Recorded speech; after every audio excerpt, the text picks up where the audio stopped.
Unfortunately, because of the way I do this stupid fucking process that I do, I just gotta have to find the deeper. Make it deeper.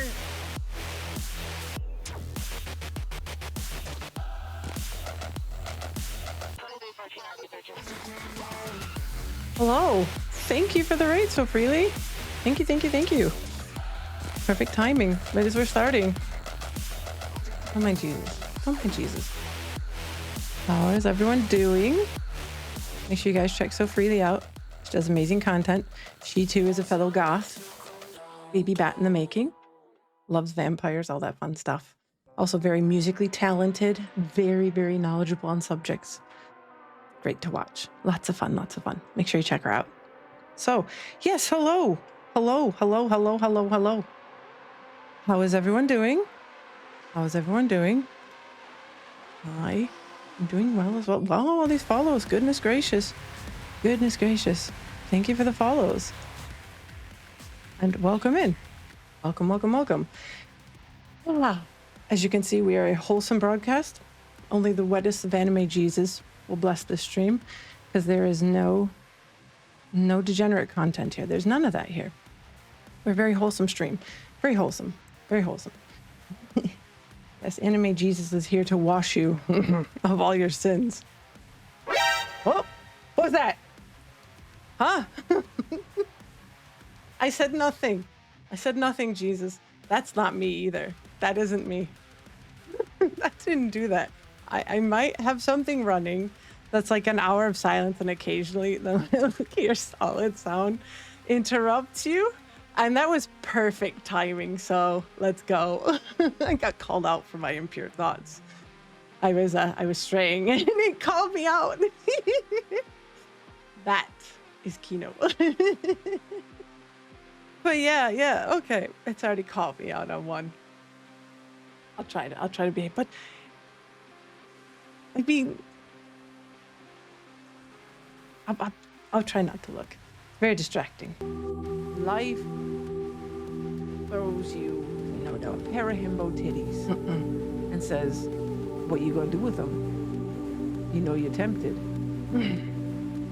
You want to just motorboat those, but no. In that moment, Christ is testing you. The Lord is testing you. Allah is testing you. They want to see your resolve. They want to see your dedication. They want to see your purity. And they are going to be very disappointed, because the first thing I'm fucking doing is I am smushing my nose so hard in them titties, and I am motorboating until I break my nose. On the very edge. That didn't happen. I don't know what that was. Well, I don't know what that was. I have no idea what that was. None. Don't know who that bitch was. Avatar's cute, but it's not me. So, yeah, it must be AI general. Jesus Christ, AI is just... It's on its game now. It's on its game. Ooh, I'll be careful. So, all right. As always, we like to ease everyone into the broadcast here, meaning by we just watch random shit first to loosen you up. You like it here? Oh, I'm glad you like it here. Thank you. I'll say hello to people. Hi, So Freely. Thank you again for the raid. Hey, Darovic. Hey, Zenodo. Gunodo. Squirrel. I think I said Darovic. I see Brilliant Drink. I see King. I see hello, Jake. Hello, Double Scuffed. Hello, Razzle Riley. And a couple others that I probably missed because I didn't scroll up. But yes, thank you for being here. And yeah, We're going to mosey on over to the chatting screen because that's what we're going to do. We're going to ease everyone in. We're going to warm you up and get you prepared for this chatting stream to start with. And then we'll play some Tavern Talk later because I'm really enjoying that game. I got a little too tickled over the fact that the skeleton that showed up at the tavern's mustache fell off. And I realized that I am like easily entertained by dumb shit because it was just kept slipping off. And I'm like, I don't know why. I don't know why I'm like this, but it's good. It's good. Need to have a little bit of dumb bimbo joy in your life, right? So yes. Oh! There was again. Gotta be on watch. Gotta be on watch. Gotta be on watch. My goal is to try and let this run the whole stream. I don't know if I'll be able to do it.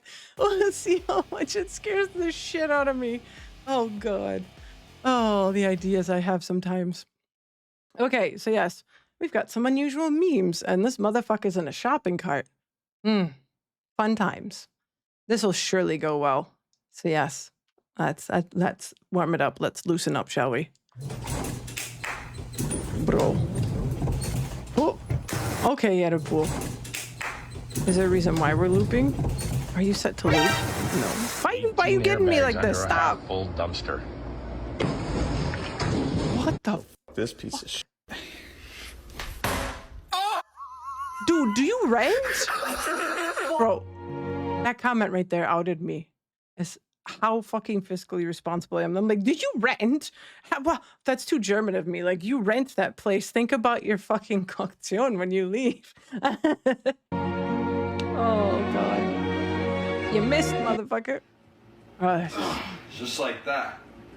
Get what you deserve, because we know you're going to hunt with that shit. God damn. Special K. I love that stuff. I bet he does. Ooh.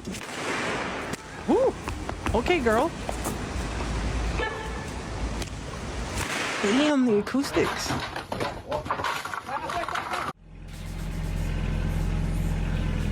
Thank you for the follow. Wonk. Oh, shit. No, not the samba. Oh. Cat. Orange cat energy. Oh, that's a gimme. Fucking cunt. We could swing him off, bro. You're going flying. And just... What the...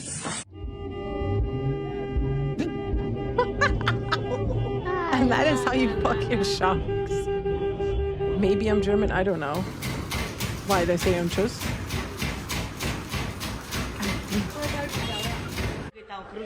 That's what Good Friday night looks like, am I right? Of getting a drink from an establishment, okay? Jesus. Bro, that looks very dodgy. Oh, hell no. He lost his phone, shit.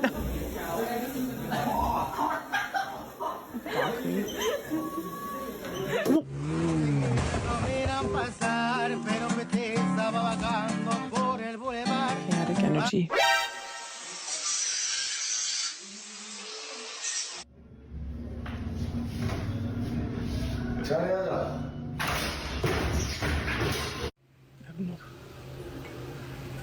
Nice cuppa.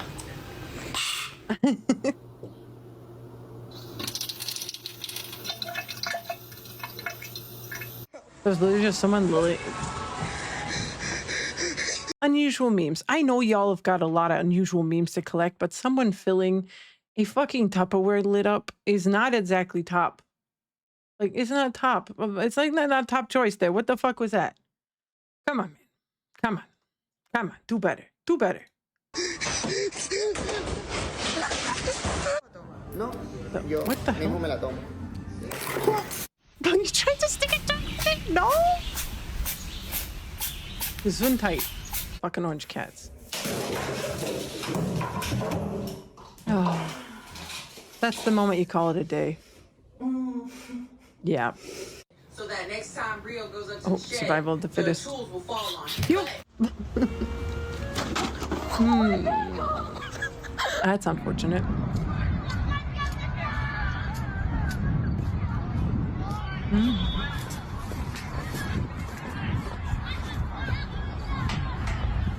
Hey, to be fair, it stabilizes his hand. Down he goes. What the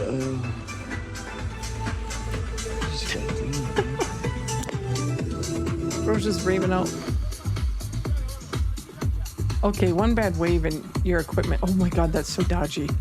Oh. Oof. No. What did you think was gonna happen? Oh, and Spider-Man just ruined your house. Sitting there like, bro, calm down. Dude, that looks like when the fucking like Hunchback of Notre Dame has had a little bit too much of that good, you know? Whirling the fuck out of that shit. Jesus. Gracias.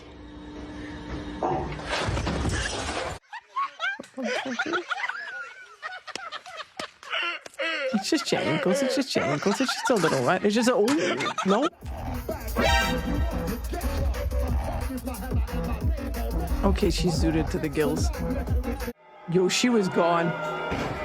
God damn. Bro! That's what I call a party.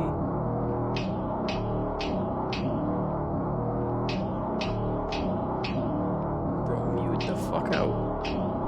I'm mogging too much. No. Pizza's really good. How you got these?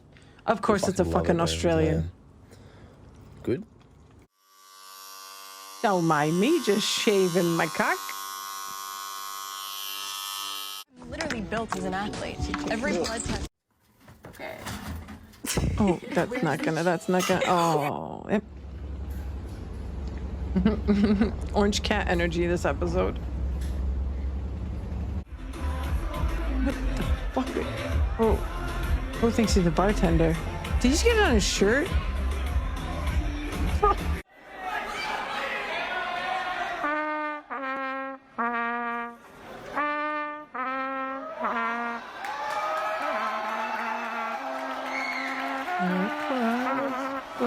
Hey, Corey.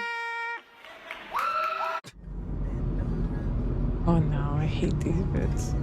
Don't, Oh no, It's like a serious angle. The cat's like, yo, if this wasn't a good stretch, I'd rip your face off. Yo, that's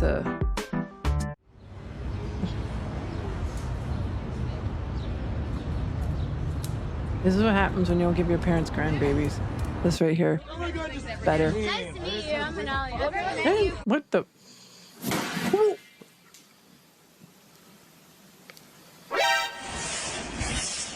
God damn it, they're getting more often.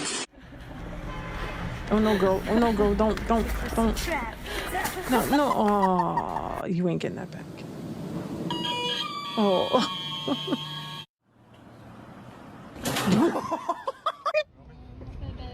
Uh-oh. Who's gonna fuck? Oh, there it was. That's a lovely moment. Be ashamed if someone fucked it up. Con todos los views que tiene el perro, él alcanzó para comprar su Silverado. Look at that bowl cut, though. Poner al pericá. Typical Yellow Lab energy. Oh. I was just like, why? Why you mess with my ears? No. Yes, they were unusual, but they were the usual as well. Every Monday. Yeah, sometimes not every Monday, bro. Let's see. Oh, I had this one. This is a meme I revisit way too often because I enjoy it. It's a Warhammer reference. I'm a nerd. I don't know if anyone's ever seen this. From the moment I understood the weakness of my flesh, it disgusted me. I craved the strength and certainty of steel. I aspired to the purity of the blessed machine.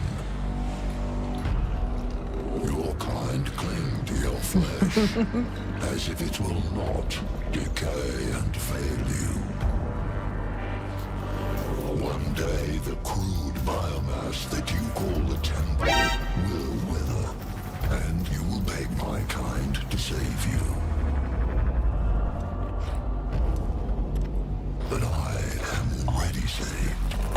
Warhammer audio is goated. For the machine is immortal.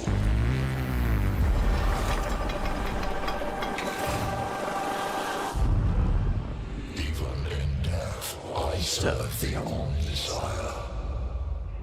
Yes, that's a really stupid meme. I know, it's a snake in a tube with fucking Warhammer stuff over it. What do you got? What is this? How does this keep? I already have. You want to see something? Hello everyone, this is your daily dose of internet. Would you look at that, Sonoto? I fucking beat you to it. No. Oh no. Oh no. Oh no. I beat you to it. I beat you to it. I beat you to it. Got him. So yes, daily dose is next. And then I have like, oh no, before the daily dose, we'll do the cute thing. I found a baby hippo. Baby hippo get the dental checkup. Look how cute. You're getting 2 little tusks up here. Oh, it's so cute. Cute. A couple more incisor tusks. Oh, right well, there. it's still safe to put your hands in their mouth. Those are new. That's good. Some dental developments. Tiny little arms. Great, the pokey, scary ones at front that can hurt us. That's the tongue. That's. I like it. It feels good. He's got 2 brain cells. Feels good. And one of them will kill you. Blah, blah, blah, blah. That was the random Cincinnati Zoo. Okay, y'all, how long is your fucking outro? That was cute. There we go. Yes, that hippo would vibe with you until it hits like old enough to have really pointy, scary teeth. Why, Jesus, that would actually surprise me. I'm torturing myself more than anyone with this. Why did I choose to do this? I'm like, it'll be funny. I'm already fucking hating it. God damn it. This comes out of nowhere. She said, all right, I know I showed a similar video like this before, but somehow this keeps happening. She spent too much time in the sun and got a squishy head. No one likes squishy head.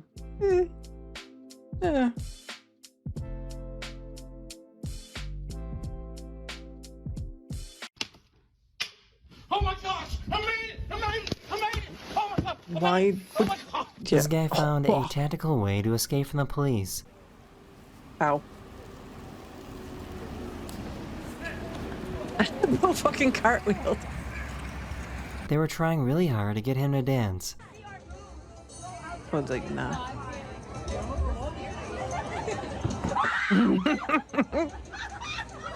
This flight attendant was nice enough to bring a special belt for his little friend. She's a very little friend. Oh, stuffed animal. Okay. Yeah. And here. Imagine if you needed a seatbelt for that. I'm gonna shut up. Excuse me, ma'am. I need a seatbelt. What for? Well, you see. Thank you. They tried to prank him by putting a goose on him while he was asleep.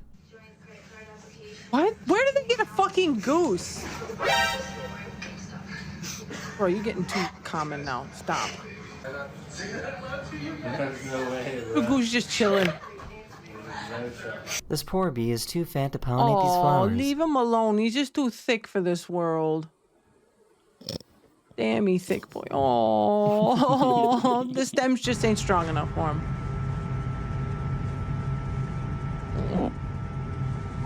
Oh. This dog has a perfect smile. Oh.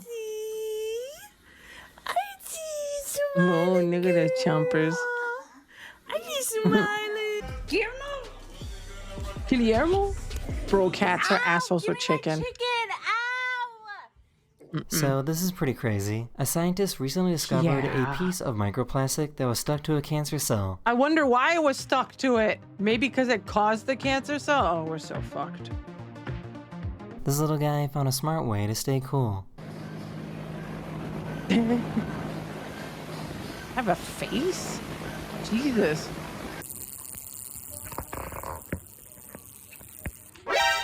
Oh, that was That is timing the as end of well. this video. We hope you enjoyed. And I'll see you guys again very, very soon. Beaver zooted. Later. Later. Okay, so let's see. Which one are we gonna do next?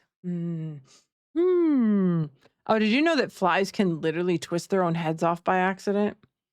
I saw something the other day. I cannot remember where I saw it, but they're talking about like how they'll clean their hands and then their face. And like some of them will literally twist their head off by accident because flies. And they just keep cleaning the head they've twisted off and then fall over dead. Yeah, imagine that being a bad day. Okay, so we have 2 videos we can choose from. We have the etymology of uwu from Strange Aeons. Because I mentioned uwu today, and I'm like, somebody has to have something about that. And of course, Strange Aeons didn't let me down. Or we have the Appalachian I'm on my way to a really cool rainforest, which Zenodo keeps linking and saying is really good. So we can watch uwu. Uwu. Excuse me, I had something in my throat. Or the Appalachian Mountains. Not really did have something in my throat. That's what I get. Yeah. Vote? Yeah, okay, fine. Why don't you do a poll? Who has your vote? So, a lot of Appalachians. So we can go Appalachians first and then uwu. I have such a bad uwu. Uwu. I'm not good at going high voiced. Dude, what the fuck was that? Yes. So we got Squirrel wants ooh. Are. Oh, I could probably show you some. We could show you some cosplay TikToks a little bit later here too. Maybe we'll see. Some Terran cosplay. He has got himbo titties, so he fits the broadcast. Oi, oi, oi. It's the Kuna. Oh, don't get me started on that shit. Okay, so we'll do the Appalachian Rainforest first then. I mean, I don't really need to link Zenodo. He probably already has this link since he sent it to me, so yes. Grove of old growth rainforest, but I've had to bail on my hike this morning because the water level of this river crossing is just way too high. I'm out here trying to make a video about the rainforest, and the rainforest is kicking my ass. When you think of rainforests, there, bro. you probably think of the Amazon or the Congo. These are tropical rainforests. The Appalachians are something much less common. A temperate rainforest. Most sources agree on a few. What is this main Johnny qualifiers. vibes? Lots of rain all year, not just during a rainy season. He Mormon as well? Overcast summers and a colder winter. Sorry, yes, I and said some other Mormon. Calm indicators, down, like Jesus. The absence of wildfire Not coming for the or golden epiphytes, tablets. plants Damn. growing on other plants. From those conditions, we get a map of the temperate rainforest zone. Dr. The largest Gnodo. and most Dr. famous Zenodo, is in the Mr. Pacific Gnodo. Northwest, with other large chunks in Chile, New Zealand, I swear that Japan, he's there the trying to like Himalayas, Johnny. and some splotches along the western coasts of Europe. But if One you vote squint for your Apple. eyes, you'll see a tiny spot in the eastern United States. Squint harder and you'll see steep That one vote mountainous was just terrain. fucking Zenodo. Peaks like Mount Mitchell and Or someone Klingman's else. Dome towering several thousand feet above the surrounding landscape. You'll see the Atlantic Ocean and Gulf of Mexico nearby, sending large storms and weather systems that smack into these mountains, dropping as much as 200. Isn't there a lot of centimeters cryptozoology? rain each year. Cryptozoology? And you'll see the Yes, result. cryptozoology. A dense Around the forest Appalachians, with there's a more lot than of legends. 20,000 species, hundreds of trees, thousands of plants and fungi, more than 500 mosses and ferns. Ooh, a I love handful are ferns. only found here, and new ones continue to be described. This is one of the most biodiverse ecosystems on Shut Earth. the fuck up with your But also one Bitcoin of the shit, most squirrel. rare. Mothman, yeah, This exactly. forest is only an echo of what it was millennia, centuries, even decades ago. It's seen populations come and go, acting as a barrier to some and a refuge to others. These groups have incorporated this forest into their beliefs, Thank you built for a the follow. relationship with it, changed it, and today it looks very different because of them. I bet. Footprints are washed away and grown over in a place like this. But if you know where to look, you can find them. It's definitely a I'd place like to where show your you feet why get this soggy rainforest quick. has meant so much to so many. And I'd like to show you what it means to me today.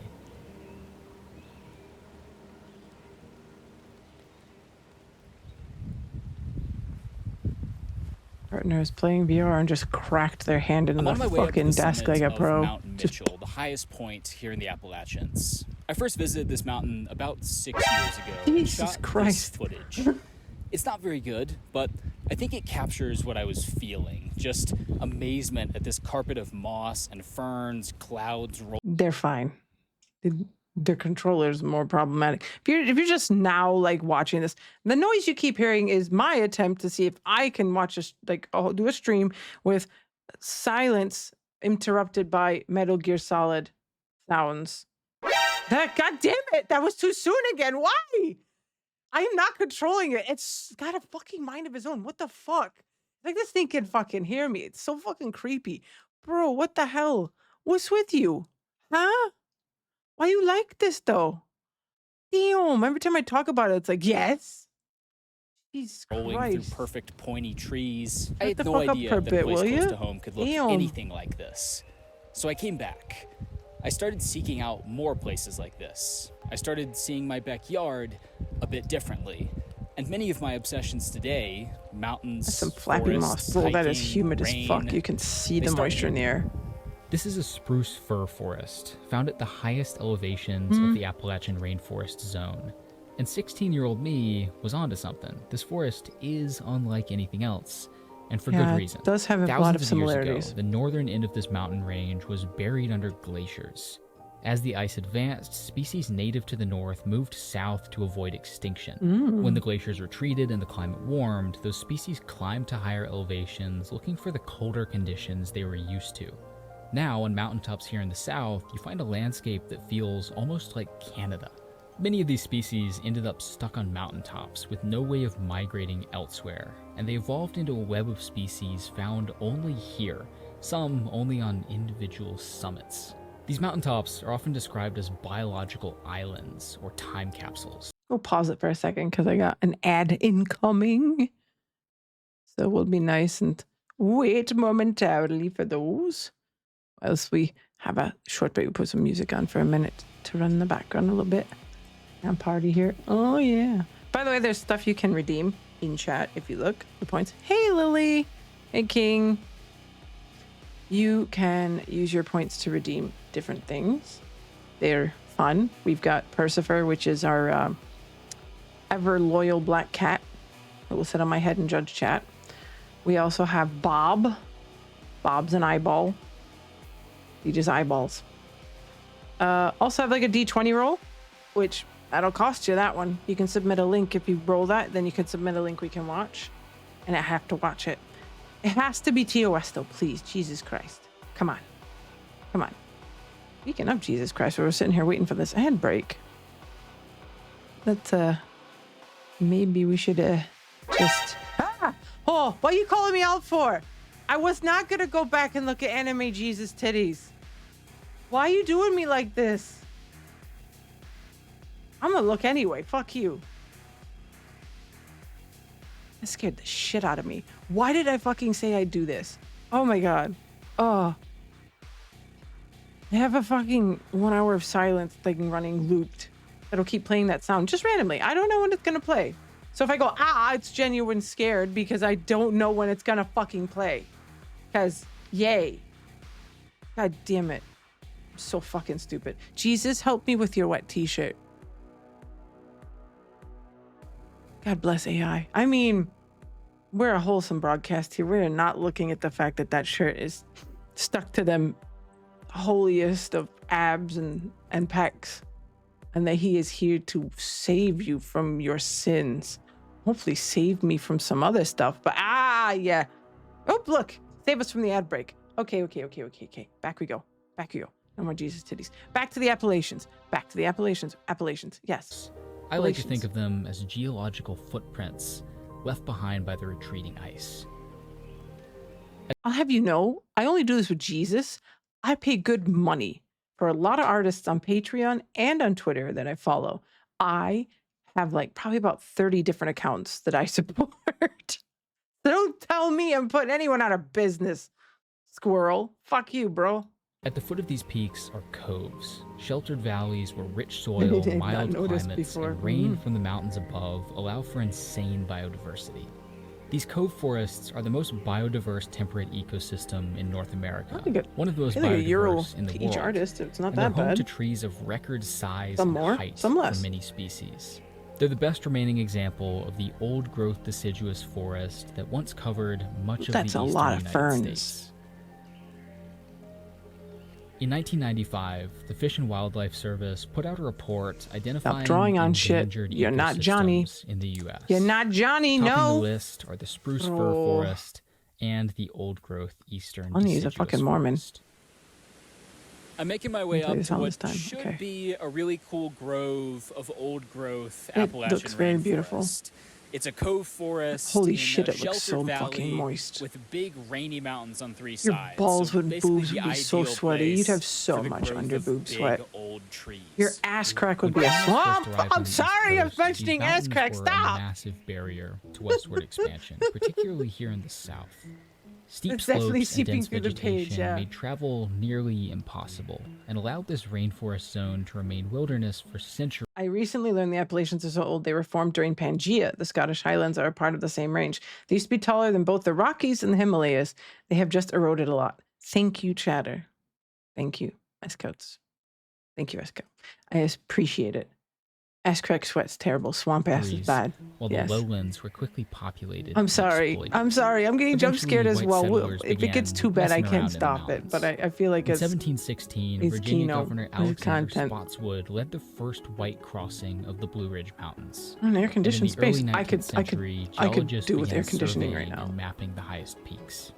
In 1828, geologist Elisha Mitchell is working on a survey of North He's a Carolina. very white looking man. He suspects the peak that would later become Mount Mitchell is the highest in the region and begins surveying the mountain, following animal trails through dense terrain for almost 30 miles a day and lugging heavy barometric equipment to measure elevation.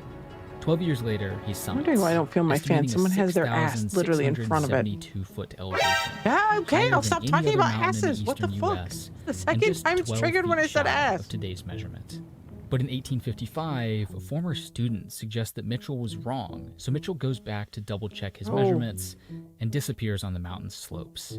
His body is found the next week at the base of a waterfall, probably having slipped, hit a rock, and drowned. Why? With much of the region do mapped know you and can do that in populations post, growing right? on the coast, white settlers began setting up shop We've- in the mountains. Dude, he's Johnny. Attempting to make this terrain profitable through logging Or and Johnny mining. copied him.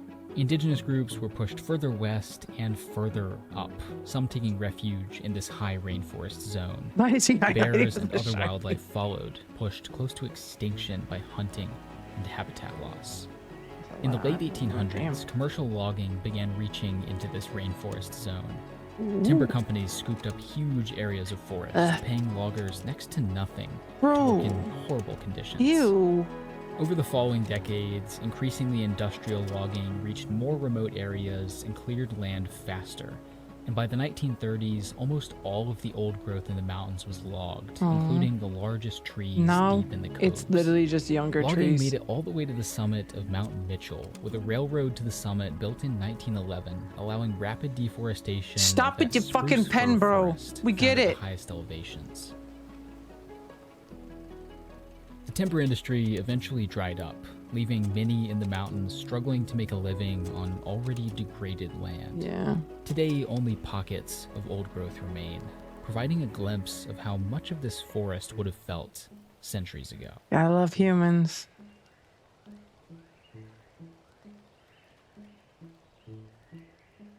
Trees look semi-healthy though. This caught my eye while I was out hiking about a year ago. This old truck in the middle of the woods, nowhere near any road. I occasionally see stuff like this out hiking, like old cars, more often chimneys or cabins, and just wonder, what are you doing here? Like, whose was this, and how did it end up all the way out here? This mountain used to have a fire lookout on it, and the trail that I was hiking on used to be the road to that lookout. So this is probably just an Nature old done Forest took it Service back. truck. But I want to show you a different set of old stuff in the woods. They're a bit tougher to find, but I think they have a really interesting story. Yeah, it's good that they only take what they In need. 1914, the logging railroad on Mount Mitchell started letting tourists pay to ride to the top. Thousands of people visited the summit, saw this one-of-a-kind forest, and saw it being quickly cut There we down. go. They rallied for its protection, Bro. and in 1915, Mount Mitchell became the region's What were you even first state highlighting park, there? Persuaded setting an government to do example for what? a much larger project. A hijack is what I thought I read. The Great Smoky Mountains make up the largest chunk of the rainforest zone, along with the largest chunk of old-growth forest. Does he sound like he's saying This is where the chunk instead of Appalachian chunk? rainforest is at its best. But in the 1920s, more than 2/3 of the mountain's forests had already been logged, with much of what remained at the highest elevations and 85% of the land held by just a handful of logging companies. In 1923, local activists started pushing for the protection of this area as a national park, promoting it as the last great untouched wilderness in the eastern U.S. No human being has set foot. Years raising Thank more you. than $10 million. Destructive lumbering methods, exhaustion of the timber supply. Pretty remarkable Thank you. park, with one problem. This was never chatters the up. We're untouched trying to wilderness fuck. that they No, made it out no to be. EP time right now. Damn it! Wake the fuck up.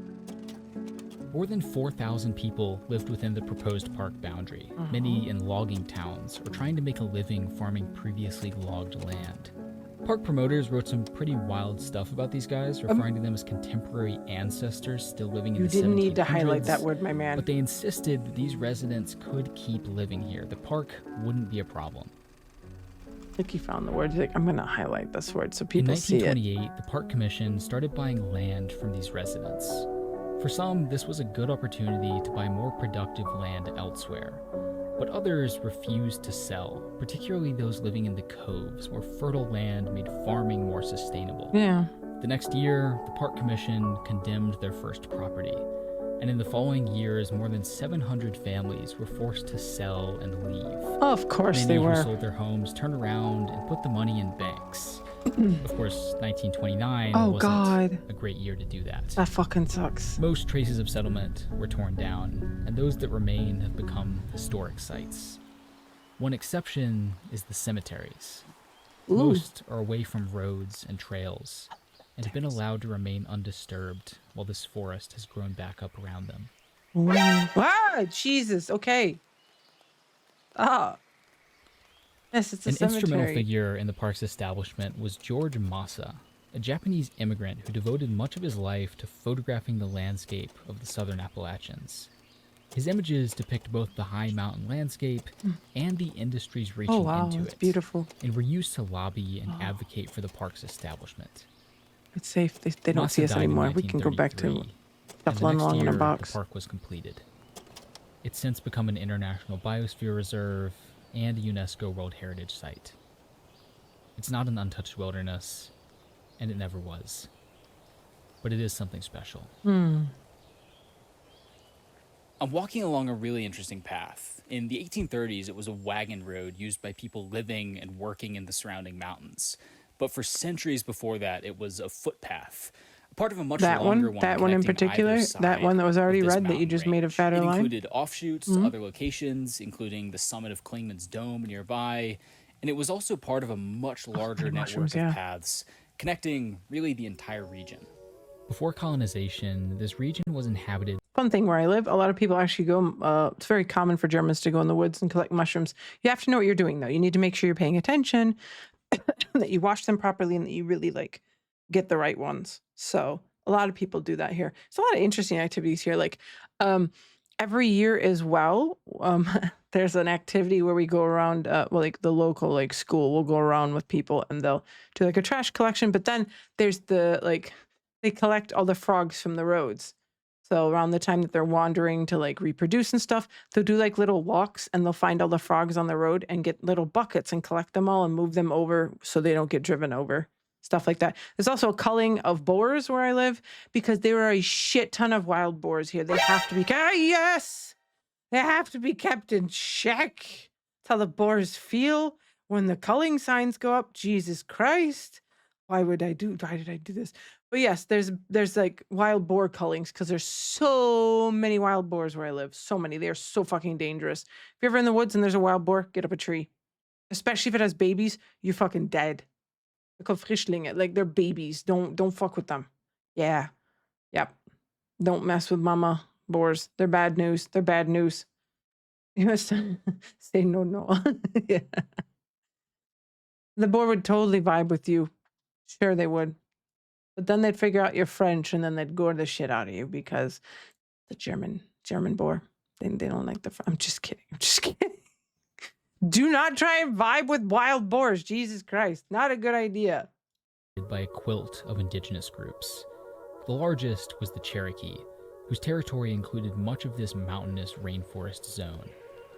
Their first contact with white settlers took place in 1540, encountering Spanish conquistador Hernando de Soto. There's some lines that traveling you through can a draw more. section Oh, he of drew North those Carolina's ones. rainforest. Ah, so he did draw them. See? By the end of the 1700s, disease and the slave trade had wiped out dozens of neighboring groups, and many of those remaining had taken refuge in Cherokee territory. As white settlers advanced across the mountains, the Cherokee were pushed further. People. From a vet tech perspective, you think you can vibe with animals, then you can't. Then you get injuries. So don't underestimate the fact that those animals don't fuck with you just because you fuck with them. I've seen many of people get really fucking hurt because they're like, oh, this is going to be fine. And it wasn't fine. Approaching farm animals or different animals, they think like, no, it'll like me, and getting their foot stepped on, getting kicked, getting all that shit because like, oh no, horses love me. That horse didn't fucking love you. That was an animal that's used to people. Don't fuck around with that shit. They will mess you up. Geese, I've got nasty ass teeth. They make you sick. Dude, don't fuck with them. Swans as well. Swans are assholes. They will run after you. Geese and swans are vindictive shitheads. And you should definitely approach them like that sound when you see them. Jesus Christ. Further west. Oh. Politicians stoked wars and encouraged colonists to harass and attack they their will Cherokee with neighbors. you just for fun. Yeah, dolphins In the will. 1830s, the discovery of gold on Fuck Cherokee with you and territory brought try an to fuck influx of you. new settlers. Dolphins are and fucking in unhinged. 1838, the military arrested and forcibly removed Korean fried 16,000 chicken. I mean, people, yeah. forcing them to walk west to Oklahoma. Yeah, I know how to draw lines. I mean, 12,000 made it to the other side. kind of shit to be fair, but okay. About 1,000 Oh, he's Cherokee got the red managed pen. to remain in the mountains and maintain a Oh, more he's just there for traditional effect, culture. okay. And Oh, in he the made early dots. 1900s, they became the federally recognized Eastern Band of Cherokee Indians. Yeah, and a fart They bought small back a fucking chunk of their territory. land, a mountainous area in the Great Smoky Mountains, and then sold a chunk of it to the Park Commission to help establish the national park. When white settlers first began crossing over this mountain range and climbing the highest peaks, they relied on the help of Cherokee guides to locate This mountain motherfucker's getting cheeky passes with how often and they happen navigate now. the rugged terrain. The Cherokee knew the best routes across the mountains and had climbed the highest peaks. They had thoroughly traversed this terrain, Yes, high identifying school the teacher best grading. places to live, hunt, and farm, and the best routes to travel.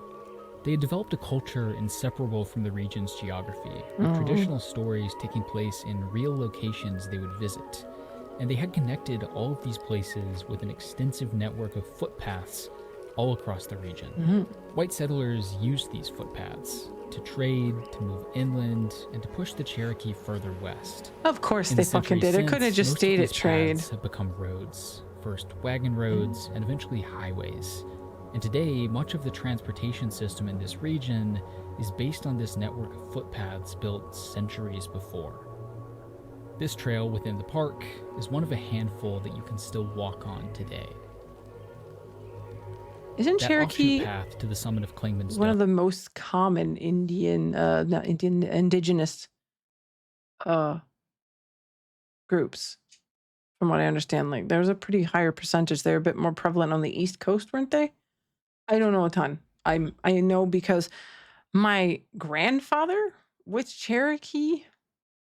My grandfather, I don't know shit about my grandfather. So I just know that he was half black, half Cherokee. That's all I know. Because, you know, my grandmother made sure that nothing survived from him after she divorced him. And then he died pretty early. So I have no fucking idea. But yeah, I've only learned a little bits and pieces here and there. Dome was probably ceremonial. In Cherokee stories, the summit is the home of the white bear, chief of bears. This was a place bears would come to be healed and gather to celebrate before hibernating.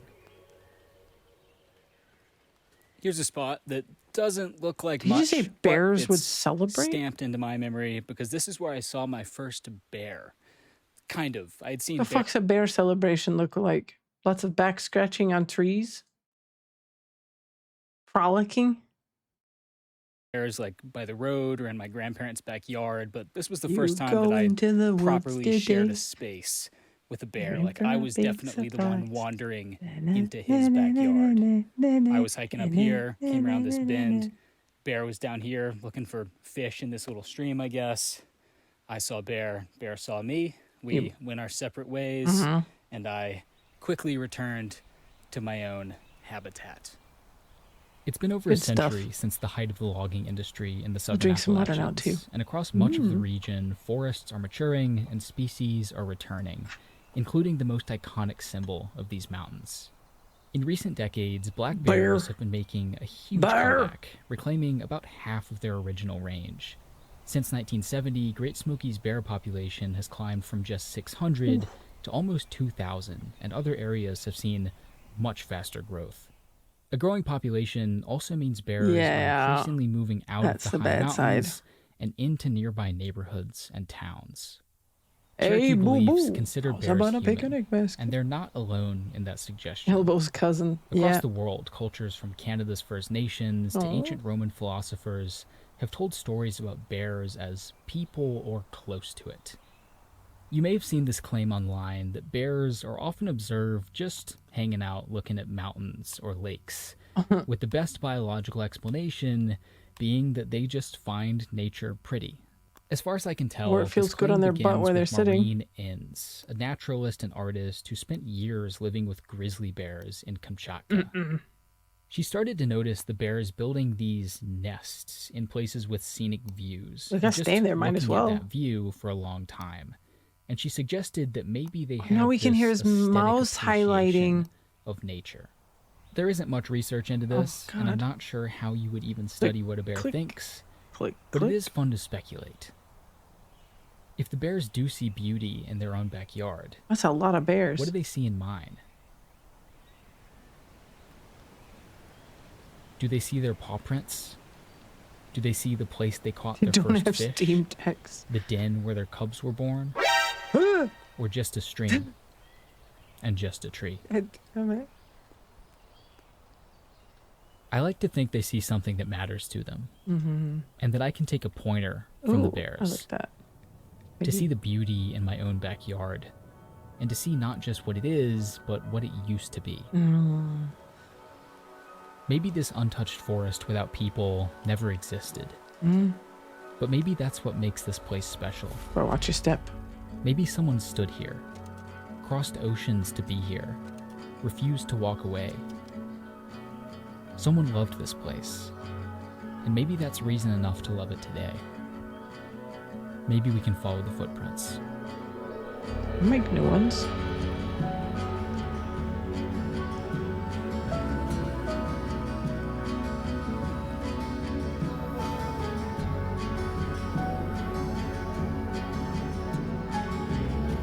Very pretty.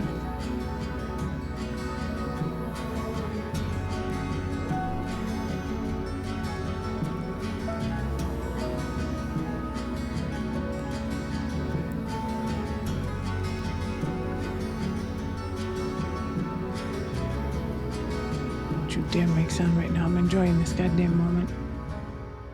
Good. He likes red markers a lot, we can see. Definitely likes red markers a lot. Was a good video. So now it's time for the fucker. My phone keeps dinging. But yes, that was good. That was good. I enjoy forests. I live in a forest. Kind of the meme around me that, you know, I'm the goth who lives out in the woods. And I live right next door to a fucking graveyard as well. I can literally watch people be buried.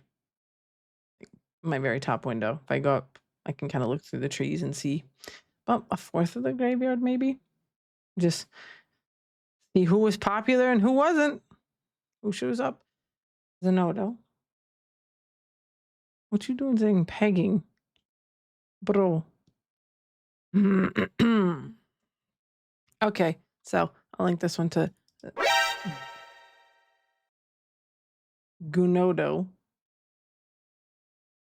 Damn. It keeps catching me. It keeps catching me. Minding my business. Imagine if that's how your whole day was. Just randomly following your day and just like a random sound just whips you out of everything. Oh, Jesus. This would be horrible to like live like this. All right, let's watch Strange Aeons. The etymology of ew. Hello there, friend. If you like my videos, but think maybe it would be fun if they were worse. Then boy do I have a Patreon for you. I have gotten lost in the Toronto path. I have baked a vegan cake out of tofu. This month, I think I'm going to rate historical transit vehicles from my city. And you can unlock all of those videos and future exclusive videos for just $2 a month over on my Patreon. Ooh woo. Indeed. Ooh woo. Ooh woo. I imagine that you are familiar with ooh woo Yes, as a meme. we are Something familiar people with say ooh woo. when they're kind of trying to be annoying or ironic or make fun of this overly cutesy way of speaking that you associate with furries or cat girls. Is that what the kids are doing these days? Cat girls? Cat boys too. Yourself, why? Why? What is this? Ooh woo? That's not similar to any sort of existing English word. Why are we saying that? How Because did we as a fucking society land on this being a normal thing to say? Well, I'm gonna be real. I was feeling a little bit uninspired this week. Nothing on my long list of video ideas that I have was really doing it for me. So of course I took to Tumblr. I asked for video idea suggestions, and somebody suggested I look into the history of ooh woo. And I immediately thought, oh my god, yeah, what is the deal with ooh woo? Ooh woo's not an emoji. It was. Obliterated. Thank you. This is what I think ooh woo might have actually been an emoji, yes, but I think that the saying definitely does come from a different situation, like something different. I don't think Martha knows who she's inviting. Lily, is this stream friendly when we got?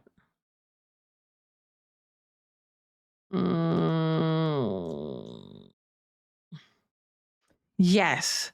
Okay.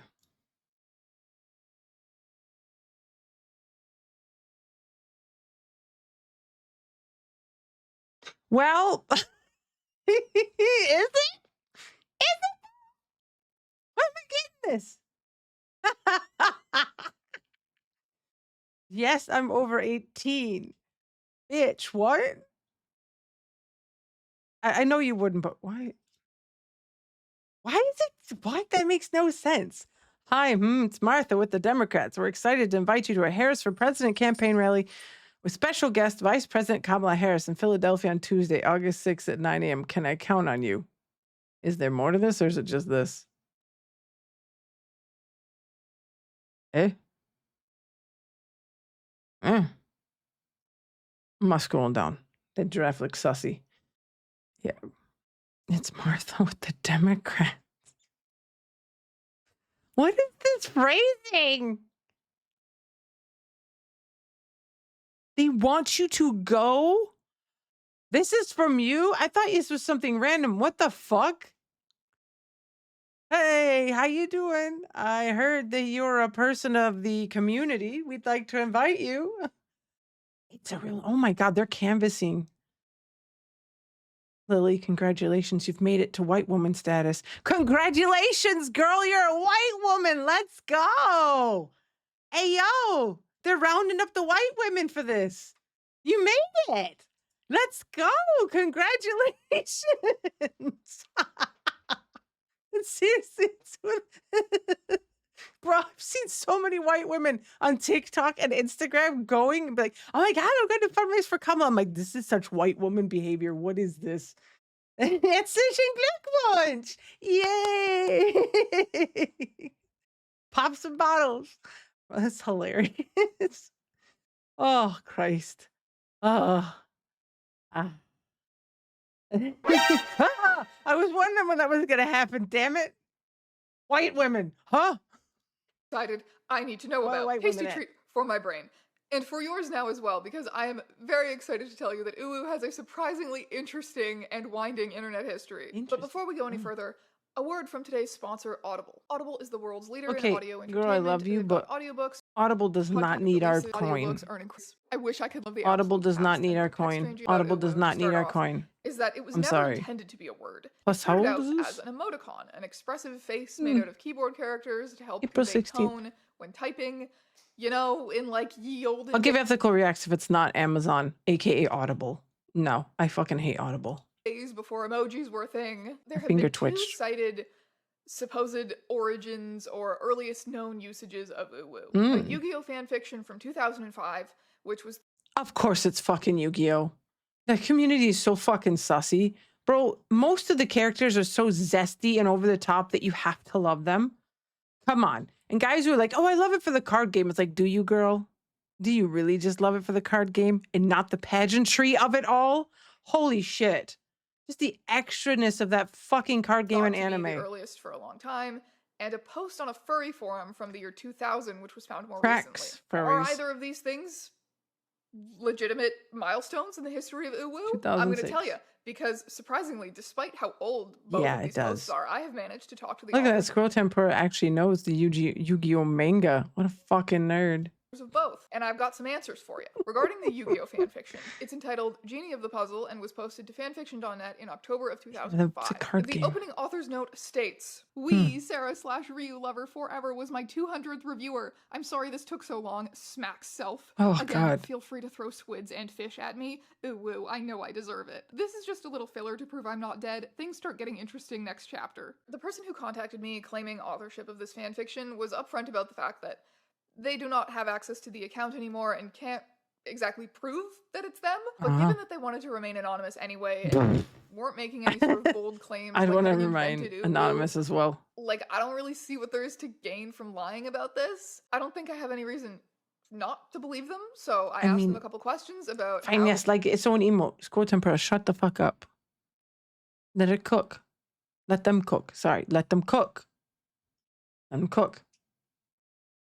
And you're ruining everybody's fucking fun. Vocabulary around 2005. So according to the author of one Yu-Gi-Oh fanfiction that is probably older than some of you watching this video right now, according to them, it was like a common alternative to almost like a smiley face emoji, except mimicking a cute anime character-like expression.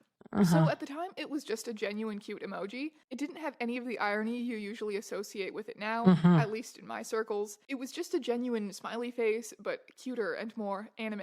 I also 100% did not make it up. I don't know the technicalities of how they landed on my fic for it, but it was widely used in like AIM, IRC, all the popular weeb chat channels of the time, which is how it got into my vocabulary. AIM and At this IRC. point, the Uwu emoticon already had a lot of really similar looking emoticon siblings, and these emoticons had a logic to them. The U's in Uwu. She's gonna the IRC and AIM. Calm the fuck down.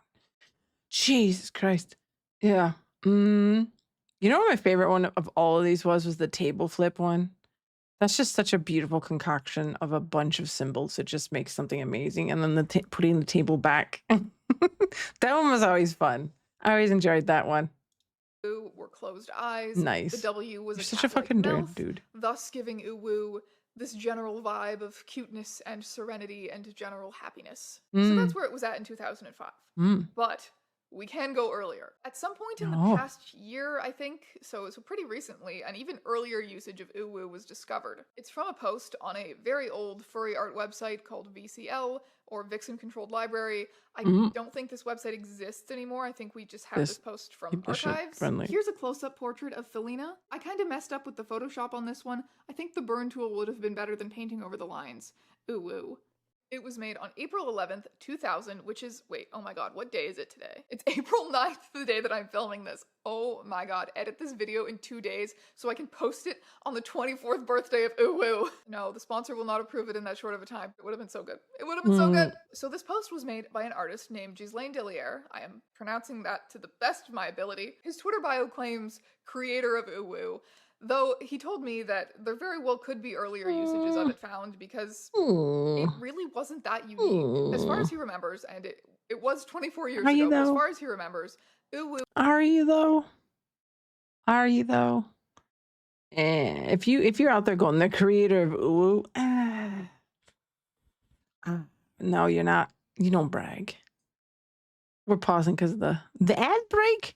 90-second ad break. Nothing shall happen except for maybe a random noise. Should we sneak a peek at Jesus? Shh. Jesus is sleeping. Oh, he's not sleeping. He's awake. Oh, there he is. There he is. Oh, he's here. Okay, I knew you were gonna get me for being fucking thirsty. All right, I'm stopping. Jesus Christ. Jesus Christ. Yeah. Jesus, man. We were just saying hi to Jesus. No need to scare a bitch like that. Damn. Do you think this would be a nice sound for LB stream? Life throws you. Why do you do this every fucking time? and says, what you gonna do with them? You know you're tempted. You know you want to cleared it up. Look, it looks better quality. I made it better. Look at that. It's good quality. It's not fuzzy anymore. The Lord is testing you. Allah is testing you. He wants you linked the wrong what? They want to see your death. He killed it. Oh, how dare you? Murdered it. Play the other one then. Come on. Link the proper clip. We're waiting here. We still got 4 seconds. Shut the fuck up, you stupid commie. Are you fucking kidding me? She probably would very much so enjoy that one. Shut the fuck up, you stupid commie. That's one thing I always enjoy about Hassan is that he's just so fucking insulting. I love that kind of shit, man. Tell a motherfucker like it is. Don't sugarcoat it. Just say, shut the fuck up. The best way to end it. Back to Uwu. Hopefully no creepy and no scary sounds. Up with my favorite authors and new releases. Well, you want to rewatch, bitch? It's just so convenient. You can listen anywhere. If you enjoy mystery and thriller stories. Are we rewatching? What are you doing?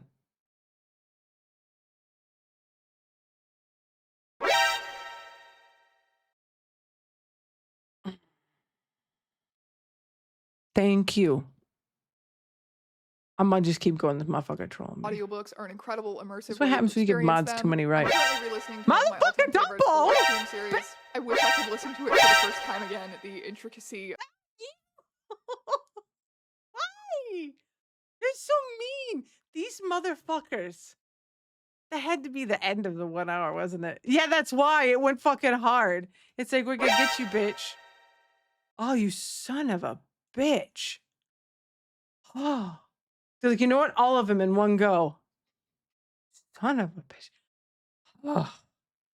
And so we begin anew. Of the mysteries and the world building of this series. Why are we back here? Nobody pushed nothing. Go away. About Uwu to start off is that it was never intended for emojis. I have managed to talk to the author and was posted to fanfiction.net.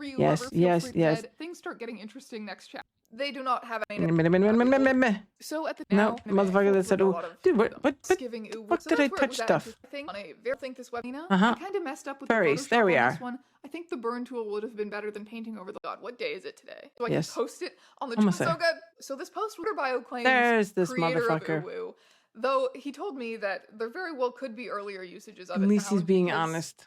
It really wasn't that unique, as far as he remembers, and it was 24 years ago. But we'll as far as figure he it remembers, out somewhere down the Uwu road. was a variant that he created on this emoji, which was already a variant of this emoji. But remember, the U's in Uwu are swapped in as opposed to other eye variants to signify closed eyes. And in this context, Ghislaine says he was using it to convey sadness. But with Craig noises sprinkled in? He was disappointed with the way that the drawing he posted that day had turned out. While the closed eyes of Uwu were later agreed upon to be serene and happy, his intuition behind giving it closed eyes was to make it sad, which I think is so interesting. In the earliest example we have of it being try not to drown in your own mind. The complete opposite of what it means now. This is, at this point, the earliest usage of Uwu that we have. Ew. But it probably isn't the Sound like I'm dying when I do it. It's not for like me, girl. He created it in this post and then it caught on from that specific point. I think Ghislaine was extremely informative when he told me about how it was very influenced by previous emoticons, and other people easily could have come up with it as well. And I think that is likely. A lot of people probably did think of something like this independently, and eventually a meaning was widely agreed upon by the community. Yes, and this meeting was what exactly? Both Ghislaine Deliere and the author of the Yu-Gi-Oh fanfiction brought up Cowmoji, Japanese emoticons with a decidedly cute aesthetic emphasizing large eyes. While Western emoticons have typically focused on the mouth to convey expression, Japanese emoticons focused more on the eyes. Yeah, Japanese ones were top tier. Originally been popularized by manga fans in Japan in the 80s and 90s, and later in the late 90s, early 2000s. Hold on. There's a table flip there somewhere. Been popularized by manga. No, but the shrug is there. There's the shrugs. Oh God. These were amazing always. These are so good. Those were like they did like emojis way better. Hands. It's so good. It's so good. It's so good. Fans in Japan in the 80s and 90s, and later you have that on your phone. 90s, Congratulations. 2000s made their way into Western internet users' vocabularies through anime fandom, which of course has a not insignificant Can easily overlap add with those. It's not furries, that bad. and I think we can absolutely Stop flipping see tables. Put it the back. influence of Calmojis on Put the Uwu, table back. especially Brilliant. when we look at Put the it back. Calmoji cat face. No Other table examples, flipping in like here, damn it. the Calmoji used in that popular "Hold My Flower" Tumblr post. These are, I think, the put it predecessors back. to Uwu. I think that Uwu and its similar-looking cousin Doesn't matter. You can't find the were put it back easy one. ways of typing I see. Not a real nerd. Calmoji-looking emoticons on Western keyboards. I'm judging you. I received a lot of testimonies from very helpful people on Tumblr regarding Somebody please put the table early back. 2000s popularity of this kind of Calmojis on Western keyboards hybrid emoticon style that was going on. I remember seeing it on AIM in the early 2000s. I always saw it as an offshoot of this more popular style of emotes. It used W as the mouth because it looked like a monster or an animal mouth. So a lot of furries and weebs would use it. It's possible that it had multiple heritages though, mixing together Japanese and Western style emotes. Oh yeah, playing around with the mouth used in emotes was a common thing people did. Smiley face mouth versus this smiley face mouth versus V mouth, or the 3 for the mouth, or line mouth versus dot mouth versus 3 mouth for vertical ones. So using W as a mouth was kind of just another one of those. I remember seeing the line and the dot mouths the earliest, the rest coming later. In the mid-2000s, I knew someone who used it alongside this emote, and they said, this one is kind of like a happy face, and Uwu is more pensive, and I don't know what to think anymore with the popular usage nowadays. I remember it being part of the random aesthetic, i.e. Uwu glomps you. Oh my god, thank you for that. From what I remember from the early 2010s on Tumblr and DeviantArt, it was used as an emoticon representation of a relaxed but happy, cutesy anime face. It kind of became this way of showcasing you were an anime-loving, glomping, squeeing kind of person, trying to evoke the mannerisms and movements of a cute anime girl, not necessarily— Oh, Jesus, this is almost a bit too...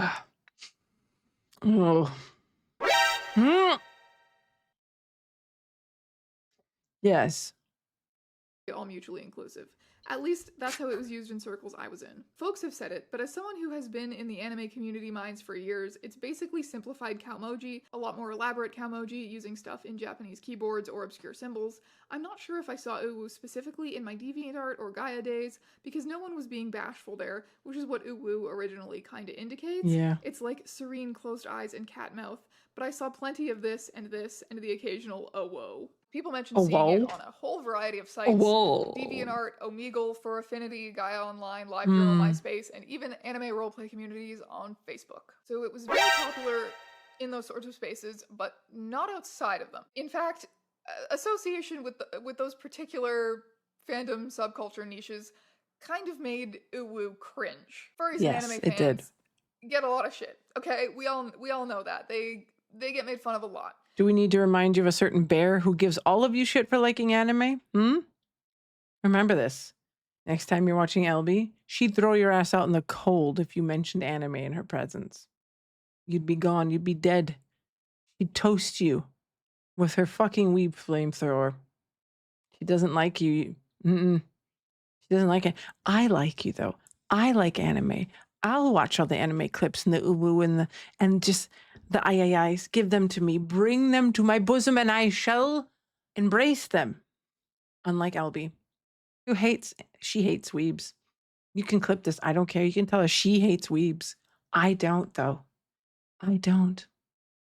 I understand that everyone needs a little bit of, cute anime waifus or husbandos, or even just a wholesome anime of some kind, or some pirates. Yeah, and we all need a little bit of it. But judging people for liking anime while being a fucking nerd yourself, it's gonna fucking roast me. Used to be a weeb, you stopped in 2018. Yeah. I don't believe that for 1 second that you stopped. You just pushed the weeb energy in a different direction. It's still there. It's still there. If I show you the right characters, you'd be right back on board. Did you watch my dress up darling Zenodo? Did you watch my dress up darling? Did you? Did you watch my dress up darling Zenodo? If you did, you're still a weeb. A lot of people came back to those green pastures when Dress Up Darling came out because they were like, oh, sexy waifu. Exactly. I'm good with that shit. Sexy wife. a sassy waifu who's also like Gyaru, who's like pushing this dude. Hey, yo. Yeah. We need to watch some of my Dress Darling stuff. It's always difficult though, because like Kadokawa like cracks the shit out of anyone that touches their stuff. You didn't watch it. You need to watch it then. You need to watch it. You need to watch it. And so Leave Uwu Marin was Chan in your life. considered like a signifier of cringe. And then around the mid-2010s, My oh Dress my Up god, Darling's amazing. it breached containment. The first posts that more widely called attention to Uwu being a thing. We'll see if we can were find the Tumblr trailer. posts, I The trailer believe. should be Generally, okay. these posts leaned into the fact that it was considered cringe, she's done here. sprinkled it in to get a reaction out of people, to make their trolling extra annoying, to make fun of the type of person who would unironically use Uwu. Apparently there was a brief kerfuffle created by like Tumblr social justice types, basically saying that Uwu was going to become a way for old creeps to mimic the speech of young kids and pretend to be young kids on the internet to prey on them. Really, really dumb. But it all contributed to the larger internet's knowledge of Uwu existing. And it's not necessarily easy, I think, to decipher Uwu as like an emoticon, as something that's supposed to look like a face at a first glance. You know, at least to Western audiences who are used to looking at Western emoticons, this doesn't necessarily look like one at first to a lot of people. So they started pronouncing it as a word. We're so accustomed to hearing it out loud now. Like, we're so accustomed to saying it. Yep. Uwu. Uwu is a word It is that you a can part say of with the your mouth. zeitgeist. It is in there. It is but in. It's really significant. I don't want to. But is it in Webster's dictionary? Is the question. I haven't seen it featured on Youth Word of the Year yet. I don't know. Are we really there yet? You say, God, Score, why are you outing yourself with all this really shit? Significant that it went from Owning up to lots of cringe image, shit. like a soundless image of a face. Weird. I'm proud of that. Wait for the it. fact that it went from that to a word that you say is huge. And that was the result of it breaching containment of these small communities that understood how it was supposed breaches to be read. Containment. It It's totally always changed cringe. what Uwu is. Yep. But we're not done. Because in the late 2010s, Uwu just absolutely skyrocketed Holy in shit. popularity. Alongside, Stonks. of course, its variant, Owo. Following emoticon logic, Owo would be a version with like wide open eyes, therefore making it more shocked Bro, or wait as curious. my partner hits the fucking fan, the fucking thing goes, popular "Whee!" phrase, Owo, what's this? And then there was Oh And then God. there was the copy pasta. Oh the copy God, pasta no. that starts raw, No. nuzzles you, how on No. you, pounces on you, you're No. so warm, ooh, No. and then proceeds to No. Please don't do this to us. Please don't do this one to us. Please don't do this one get to us. extremely sexual from there. That copy pasta. There was that. And then in 2018, somebody decided to make a rap version of it and post it on YouTube. Right. Extra nuzzles pounces on you. Ooh, you're so warm. And yeah, this happened. It became an extremely Yeah, I popular remember TikTok that. song. One of you told me on Tumblr that Uwu is for, and I quote, cat girls with purple LEDs on Twitch. And others noted this kind of mysterious resurgence in popularity among the younger generation or For connected it e-girls. to TikTok fashions. And you guys are not crazy, okay? We have the graph. Not that we have the graph. The graph. So this The TikTok ooh trend graph, we got adapted you. from this YouTube video, adapted from this copy pasta, adapted from, I guess, a wider culture of ironically or Tomatoes on making this. fun of Coffee Uwu, pasta. is the reason why it is so popular right now. What's Mm. really interesting to me is that if you look at the copy pasta that was, responsible for this huge trend that made Uwu popular, Uwu isn't spelled Uwu in it. It's spelled like this. But the video that adapted it pronounced it Uwu. Huh. Uwu has transcended Uwu. Do you understand? Do I understand? None of us do. Let's look at another post that is famously associated with Uwu.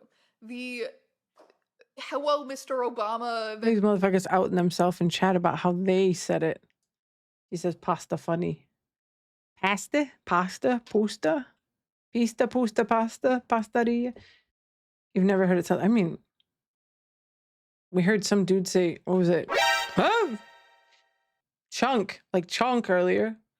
I was thinking. Stop interrupting me, you fucking hour of silence, my fucking Metal Gear Solid sounds. Jesus Christ.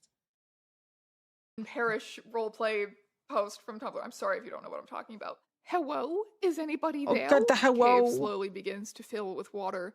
Hello? Please, somebody help me. Hello? You can feel the surface of the water barely lapping at you. No, no, no, no. Hello? Hello? Help me. God rest your soul. Hello? Ma'am, why are you doing this to me? Hello? Help me, please. Mr. Obama? Is that you? Hello? Please help me. I seem to be in a little bit of trouble, Mr. Obama. Hello? Hello? Please, Mr. Obama, please save me. I don't want to die. Hello? Mr. Obama, are you still there? Mr. Obama, please, I'm drowning. Hello? I'm scared. I'll do anything for you, Mr. Obama. Please help.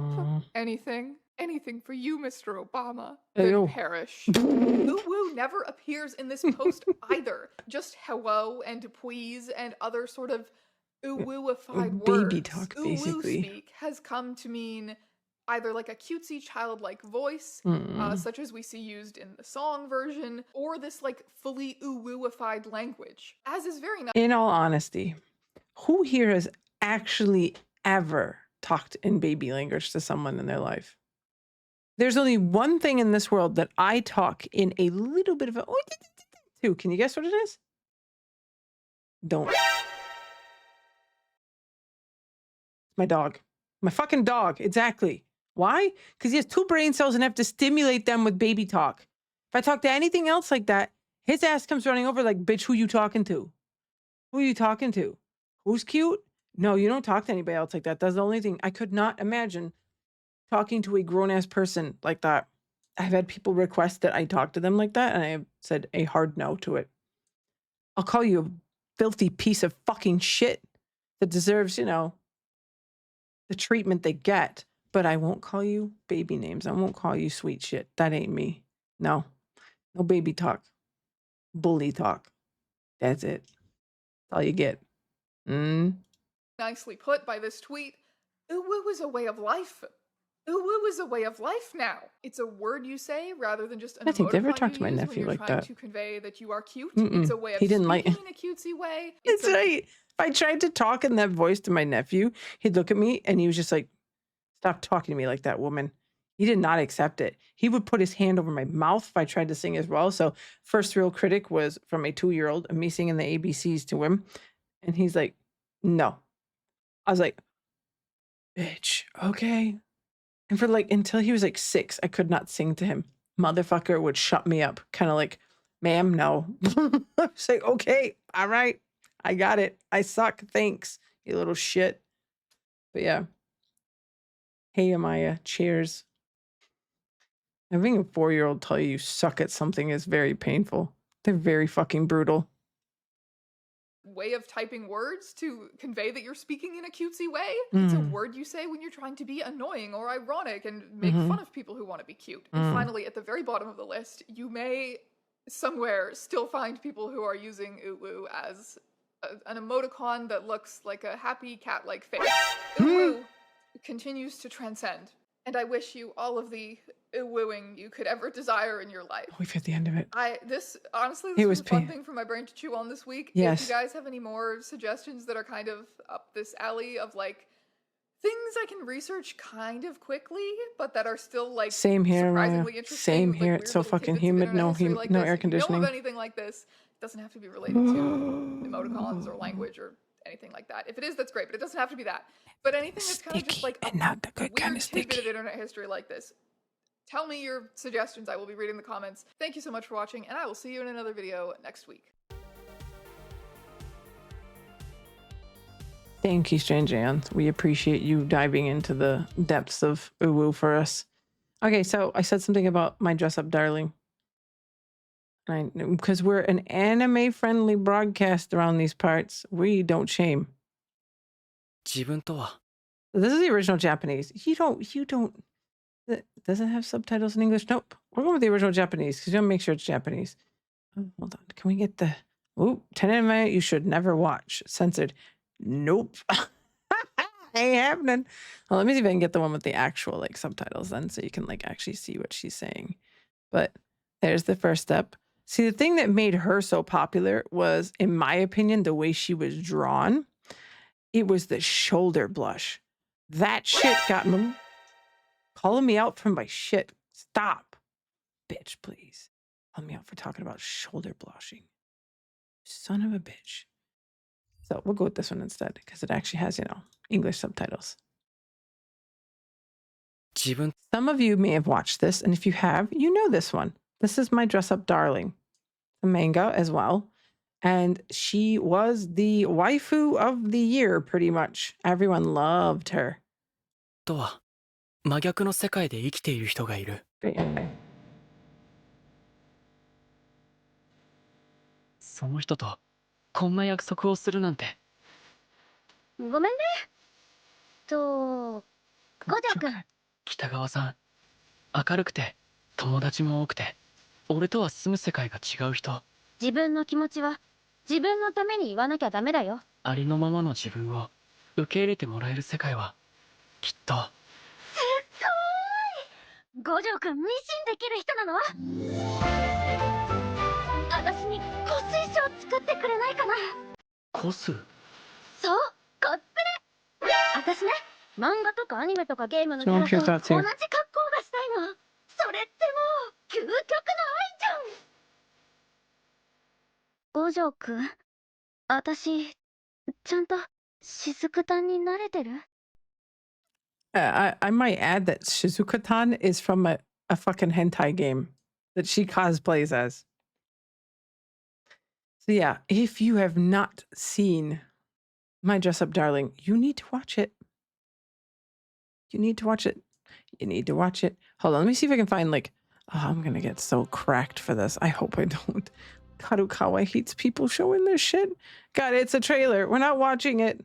What is this? Send pics. Okay, that's one, I think. Yeah, I knew Zenodo would be on board for this right away. I knew you fucking would. If you haven't seen it, you got to watch it. There's some great scenes. It's all really good cosplay, everything. It's a really great anime. She was like wife of the year. Dress Up Darling in a nutshell. Nope, we're not giving you that. You've got to find that on your own. You got to find that one on your own. So we're going to go back to Jesus for a moment and chill. And I'm going to figure out what I'm going to do next. Let me have a look. Because somebody is wrapping up their fucking VR session and making a lot of fucking noise. Ah! What the fuck are you laughing at? Bring your ginger ass out of here. No one wants you here. Go away. Before you say, oh, you're being so mean to them, they like it a lot, okay? So shush. Motherfucking dog went with. Good. No, oh, I've got to breathe again. Their butt's no longer in front of the fan every time. Ah. Ooh. But yes. Okay, I think we might start gaming earlier today because I kind of want to get a bit further in this game. What's the deal with the Metal Gear Solid sound effect? Oh yeah, some people did come in and didn't realize what I was doing. It's basically just me fucking around. I was like, you know what? I'm going to do a whole stream with this sound running in the background. So it just goes off whenever. It's 1 hour of Metal Gear Solid sounds and, silence otherwise. So you don't know when it's going to happen. It's led to some fun moments so far. We're just here taking a moment to appreciate Anime Jesus' religious garb. I am not gooning for Jesus. We're not doing that. We're not gooning for Jesus. But yes, we've done enough reacts. We'll get into some tavern talk. Tavern talk. Let me open my tavern talk shit and see if it'll work. I gotta turn on my fucking... my Switch is in a good spot, but it's just bad when I have my mic out. Ooh.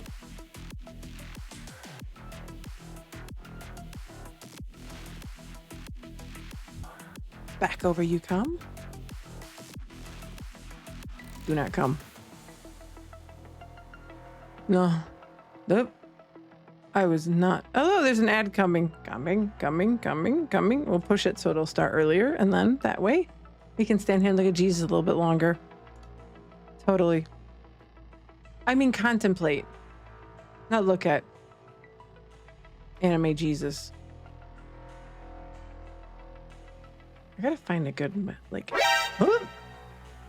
catching my dirty thoughts. See, that's what it's there for. It's there to fucking call me out, and that's what it just did. It just derailed my dirty ass thoughts. That's what it's there for. It's time to make some drinks. Ah, and hydrate. I need to hydrate. Holy fucking shit, I need a drink. Ah, I have ginger lemon water? No, or something like that. Ooh, I'm hydrating.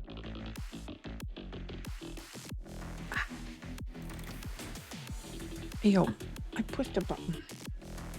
Bitch, it wasn't even that long. Why are you turning off?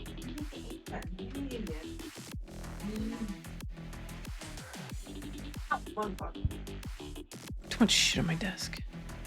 That's an understatement. Me? Too much shit on my desk? Why does it say I'm playing? Oh, I didn't exit it. Whoops. I'll close it. Okay. Go to gaming. Boop. Also, if no one's seen, ready? Hey! Whoa! Look at that! Look at that! Look at that shit. I am a professional now. The second I activate that shit, I'm a fucking professional. Look at this shit. It's so like, I'm serious. I'm fucking serious right now. So serious. Yeah, I got hands, bitch. Catch these hands. And this controller. I mean, I can't really throw them at you because it's got a controller in it. But yeah. Isn't it cool? So cool, so cool, so cool. Okay, the ad's over. Perfect. Okay. Gee, one friend online again. I wonder who that is.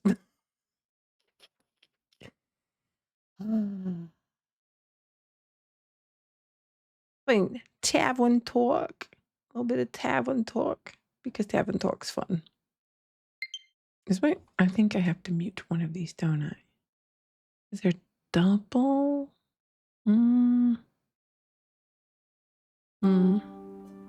Yes. Nope. That's fine. Okay, I forgot I fixed it. I'm like, I need to know you fixed that. How? Okay, press any button. Any button? Which one's the any button? I'm just kidding. So, last we left off, we had an undead motherfucker show up, basically. Oh, my mic on. It's a smidge loud. There we go. Had an undead motherfucker show up to drink, and he was quite fun. His mustache kept falling off. That was lots of fun. We want this one. He was at 143 last time. We'll find out. It should be that one elf sitting with her birds.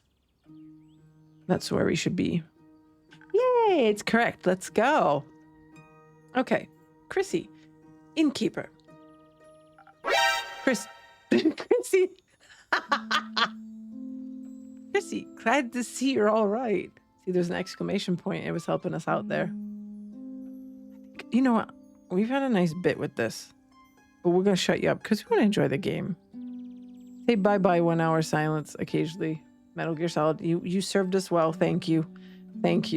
But we're going to give it a break because we want to be able to enjoy the game. Everybody's a little, as it is from the random sound the whole time. We'll keep it nice and cool here. So, yeah. That's a good choice. Okay. Glad to see you're all right. Likewise, good to see you in the tavern unharmed. It's quite the disaster out there. And I'm just passing through. Don't have time to stay for long. Need to check on the cottage and the birds. And Fable.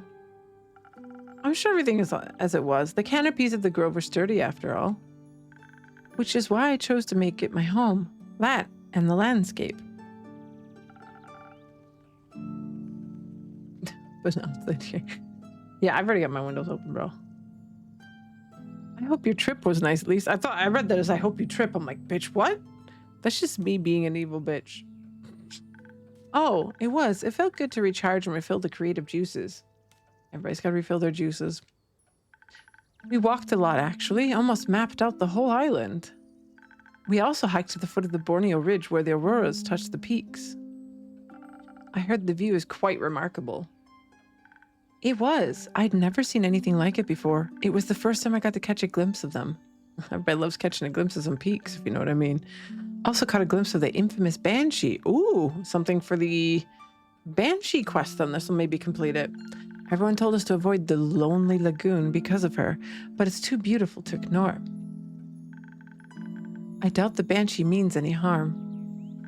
Everyone yearns for a friend, after all. Even scary creatures, especially scary creatures, they get lonely. It gets lonely as a monster sometimes. Everyone is scared of you. So true. People shouldn't be. No one can choose who they're born as. We should accept them as they are. Very inclusive, nice game. I have a few patrons who'd really appreciate hearing that. Then I'd be happy to meet them. Speaking of which, I got you something. Ooh, presents. Oh? Yeah, remember the gnomes? Ooh, I actually met some. She met the gnomes. Let's fucking go. Really? They had a booth at the convention. We're selling all types of stuff. I remember our conversation and got you this. I thought you might appreciate it. Got me what? The fuck did it go? Something?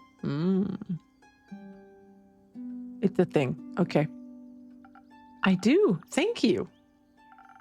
It'll certainly always have a special place in my heart, knowing it came from you. Aw, you're such a sweet talker, but you can't trick me into giving you my name. I'll get it from you. I have my ways. What would I want with names? Nothing good, that's for sure. But for realsies, I have to leave now. I've been gone for too long. For realsies? I have seeds. She just didn't get them. Oh, fucking ripping on me for not having bird seed. See you around, Inkeep. She said she couldn't stay that long. See you around, Chrissy. Take care of yourself. Always.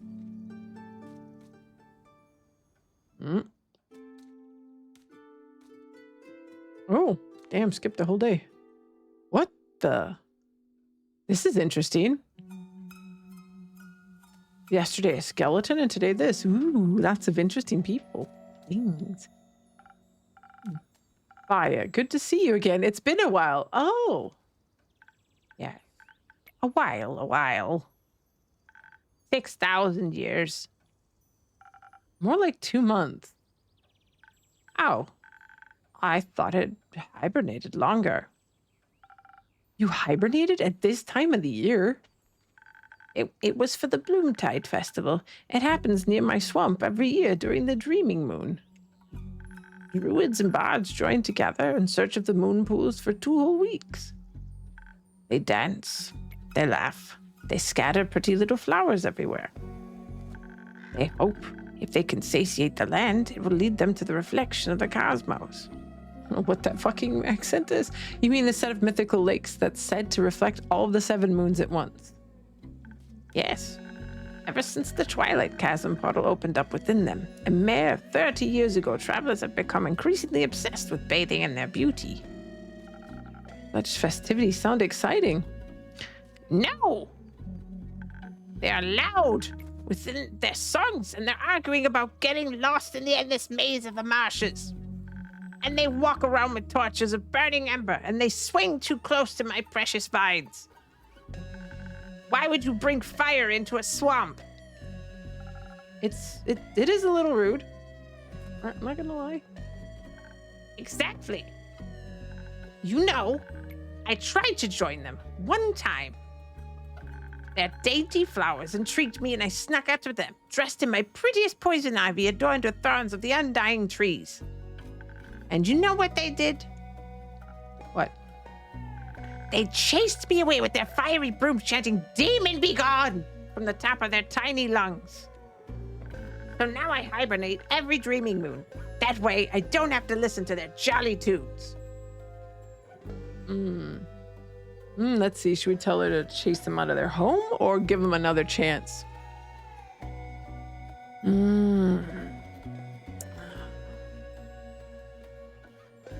We'll say give them another chance. Very few Gaians are familiar with the creatures of the bogs. Only with the stories about their bone-crushing teeth. What's wrong with bone-crushing teeth? They think you might want to crush their bones with them. But that would be so rude. They don't think that way. But I think if they got to know you, they'd like you a lot. After all, you make the best flower crowns in all of Gaia, maybe even all of Asteria. Oh, she does have a lovely headpiece. Those sound perfect for a festival. You might be right. Maybe I'll greet them with some flower crowns next year. I could even open up a seasonal flower crown store. Oh, she's excited. I'd definitely buy one.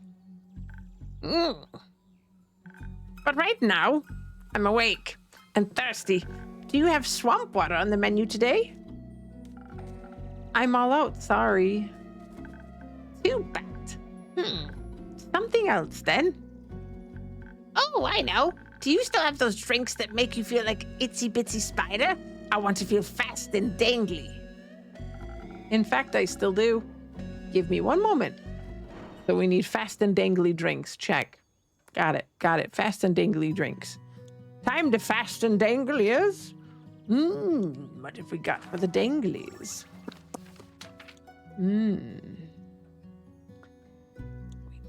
Fast, which would probably be this one? That's the fastest drink. Yes. Okay. So we then need for fast this. This one. You. So first, bit of the old. I could technically infuse it as well. Let me see. What do we got for infusions? Need to infuse it down. I don't know. Let's try it for shits and giggles, shall we? See what she does. Yes. Okay. And we just need a little bit of this. No, it's not what we needed. Hold on. Hold the fuck on. What are you going to do? The booty needs to pop up more, so this one. Yes. Heyo, perfect. There, that's what it was. That's what we needed. Order up. Coming right up. Extreme soul. Fast and dangly is what your mom calls my cock. I mean, you're not wrong. What are we? Both are good, but plug both sides. Extreme soaking, you might say. Well, yeah. It's a hell of a soak. Oh, look. A spider's agility in a cup just for you. Oh, delicious. I feel like I could scale any spider web and devour any fly. Thank you, innkeeper. No problem. What woke you up from the slumber anyhow? I'm gonna guess it was the big bang boom booms of the stars falling.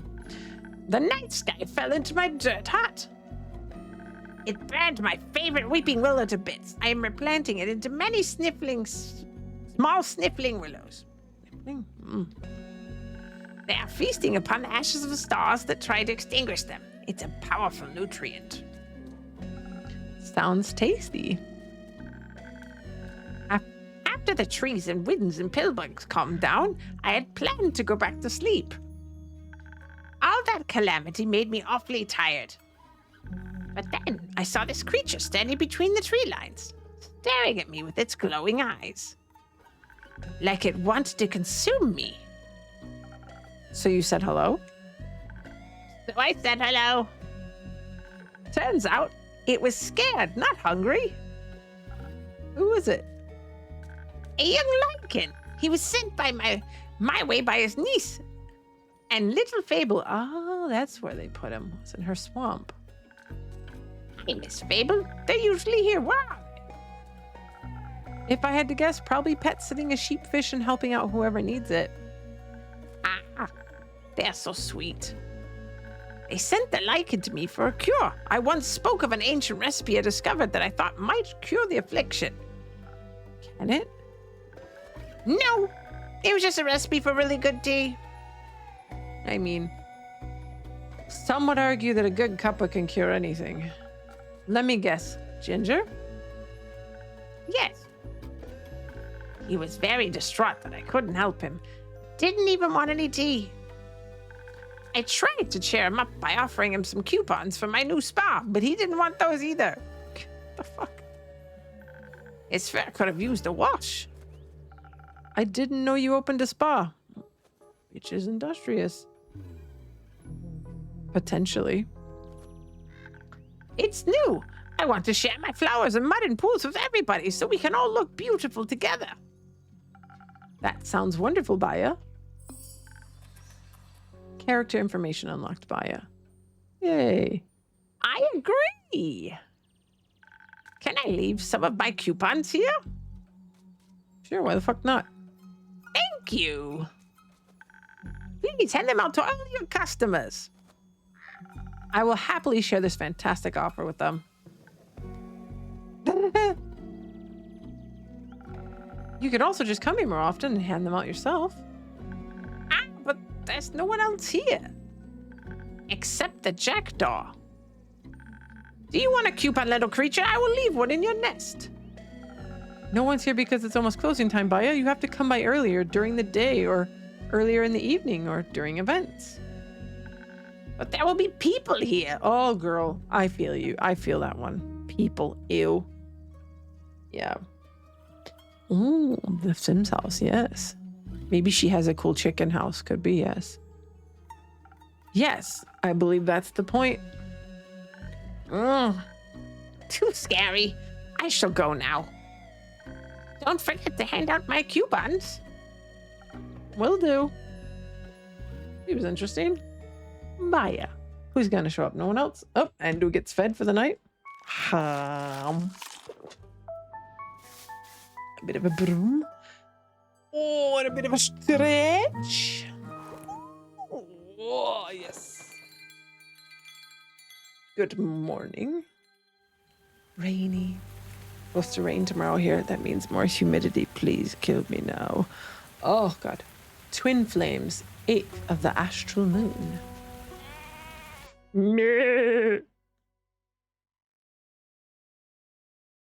Ooh, the house. I'll look at it here in a bit. Oh. She's back with her tortoise. Hey, innkeeper. Hello. It's been a while since I've seen you around. A whole week to be exact, and you already miss me? A little. Cute. I got my hands on a job all the way over in Diria. Seemed like something relatively easy, but well paid. Uh-oh. She's always got wild stories. Or like something too good to be true? Not this time. Apparently the farmer just wanted it to be done quickly, so she offered a higher than average rate. Sounds like easy money. Yeah, I wish. You know, I think I could use a drink first. Ooh, we can get you one of those. Something that'll bring back my usual speed and agility. I feel like this job drained me of all my energy. Only if I get to hear the rest of the story. Sounds like a good deal to me. Alrighty then. Agility? We need some agility. So, basically the exact same fucking drink we just made. Motherfuckers all just want the same goddamn drink, don't they? Now we know what we need to do. We need to get some of this. Boop. Lap that shit in. Lap some of this shit in. Get in there, you. Et voila. And then we need some of this. Ta-da! Look at that record fucking time. Let's go. Yeah, time to hydrate. I didn't use my hands because I'm my controller. Totally. Let's hope this suits your taste. Your drinks never disappoint. Unlike me, eh? Time for stories. Banjos. The exciting banjo music's out. I can definitely feel my senses coming back to me. I made you a drink, and now it's your turn. Tell me about your latest job. Fine, a deal's a deal. Told you the client's a farmer, right? She has a large flock of two-headed sheep. Apparently, the darn starfowl damaged their barn, and they somehow managed to break out of their enclosure. Didn't think they were that clever, honestly. Must be the two brains. Probably. Anyways, they got out right before their shearing appointment, and of course the farmer needed to get them back in time. Especially considering the rumors surrounding Diria at the moment. Seems to be a dangerous place nowadays. Apparently, an unusual amount of cattle have been gone missing the last few weeks. The local folks have been keeping a closer eye on their locks and fences. Oh, rumor unlocked danger zone. Way to the okay. Of course, the farmer wanted her sheep to be safe, so she hired someone to bring her animals back. That someone being you? Obviously. I thought to myself, I'm a monster hunter. Handling animals is basically my job. I'd say a monster hunter is rather known for, well, hunting instead of handling. That was exactly the issue. Do you know how stubborn two-headed sheep are? Let me guess, they're twice as stubborn as one-headed sheep? You got it. They're impossible to get moving, impossible to startle. One head might be eating, but the other one is always watching you. But you did it, right? I suspect you wouldn't be here if you hadn't finished the job. You're absolutely correct. I was at my wit's end. Imagine having fought hundreds, if not thousands of beasts. And some sheep are the one enemy you can't win against. That sounds like an incredibly humbling experience. It was. Trust me. But luckily, I got some help. Another adventurer saw me struggling and offered her assistance and knowledge. Or should I say, a retired adventurer. Oh. Yeah, she was very insistent on that label. Some kind of astral fin folk must have lost her arm a while ago. Oh no. Back to the sheep. She told me there's apparently one thing that gets their full attention. You got any guess on what that magical tool might be? I have no... Oh. Hello. Clovers! Morning dew clovers, to be precise. They go absolutely feral for them. A few will make them follow every single one of your commands. But someone with your experience should know that, innkeeper. Bitch, I make drinks. Why are you judging me? Do you two know each other? Barely. Keep your secrets then, oh so mysterious innkeeper. I wanted to buy her a drink after she helped me out back there. Didn't expect you two to be best friends, honestly. Bitch, we're not best friends. Best friends? I think you got that one wrong, Jade. I'd never befriend someone like her. I have taste. Bitch! Excuse you? Damn. No need to cut so deep there. You and your shitty pastel outfit. Bleh. Well, that was unnecessarily rude of you, Una. You didn't even consider my feelings. Consider me sorry, Innkeep. Apology accepted. Speaking of taste, what about your drinks? I know you always liked experimenting with potions and other suspicious liquids. Looks like you finally made it, huh? Bitch, why are you calling me out on my suspicious liquids? Stop fucking... Indeed, I think I got the hang of it. Then what are you waiting for? Your old rival is waiting for a drink. Preferably one that'll restore my energy. Yeah, bitch, you look old. Time ain't being good to you?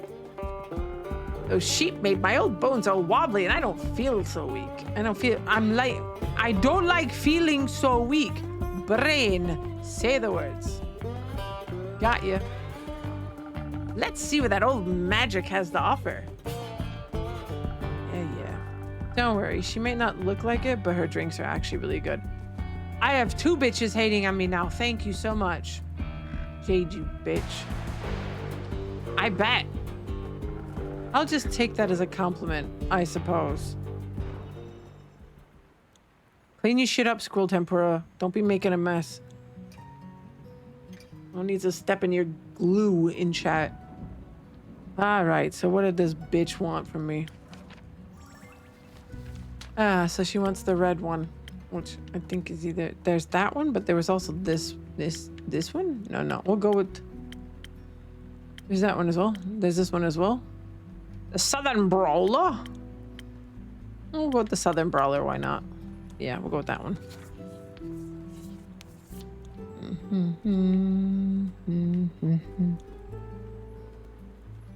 We need something that enhances the one in the bottom left, which would be this one. Yes. Okay. So. Yeah, you should work. You should work. You should work. Look. Oh. Bit more. Okay. And then we need a bit of the old. No, damn you! I did not want to remove the fucking pine cone. Get back in your hole. Oh, now we need. Okay, there we go. Et voila. Done. Look at that. I'm a fucking pro. If you hear the description. Whoop, whoop. There you go, bitch. Enjoy. Oh, wow. Impressed. Don't get cocky now. You don't have to be shy. You can just admit I've improved. So, Una, Jade told me you're retired now. Had enough of the adventuring business? Absolutely. I don't want to have anything to do with that anymore. I've completed enough quests for at least 2 lifetimes. I've completed at least enough quests for 2 lifetimes for fake my life. And yet you decide to help Jade. Look at that sourpuss face. Haven't had to handle a 2-headed sheep? No, not yet. Lucky you. I'm not the one who fucking took these jobs. Why y'all riding my dick? Jesus. Lucky indeed. I just couldn't watch her struggle with those stubborn beasts any longer, but this was a one-time exception. Did the farmer pay accordingly after your morning dew clover's magic trick? Oh, absolutely. She was so happy she gratefully paid both of us. That's good to hear. She even tipped us with some gems she supposedly found in one of her fields. But I'm a Maida? I don't have any use for stones like those. And since I'm retired, I couldn't care less about material riches. So we figured we'd give them to you instead. Oh, how fucking nice of you, Charity. But I wouldn't tell that pretentious blonde dragon priestess if I were you. Feels like a blasphemous gift. I do love a good bit of blasphemy. Oh, divine gems. A little blasphemy indeed. I think I know just the right way to use them. Thank you. Don't mention it. Now that we're done here, I can finally go back to crocheting for the rest of my life. Good for you, ma'am. Didn't get this hook put in for nothing. I was thinking she had a crochet hook on her fucking arm. Smart. Of course, I also occasionally gotta rip some youngsters off while playing cards. Oh, damn. She's a sassy old gal. I haven't lost a game in at least 4 decades. That's remarkable.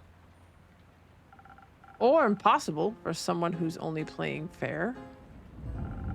I think your lucky streak will end with me today. That's what you say. I've also never lost a game in at least a decade. Challenging me to do it. Can't say it normally. Absolutely. And whoever loses has to pay for the next round of drinks. That's the spirit. I like you, bounty hunter, but don't come crying to me after I annihilate you. Ha! You wish. I'll say Jade be on guard because I don't like Una. You're worried about me? Cute. Fine, bitch. I hope you get fucking fleeced. I just know for a fact that Una's a master at cheating. I doubt that's changed. So you're saying you've lost against her? More than once, yes. Pathetic. Bitch, I hope she takes your fucking tortoise. Damn. Hey, are you talking about... Hey, are you talking about me? No, not you. Listen and keep. If your opponent's obviously cheating like she was, you can't beat them fair and square. You gotta beat them at cheating. Now watch how a real master does it. Uh-oh.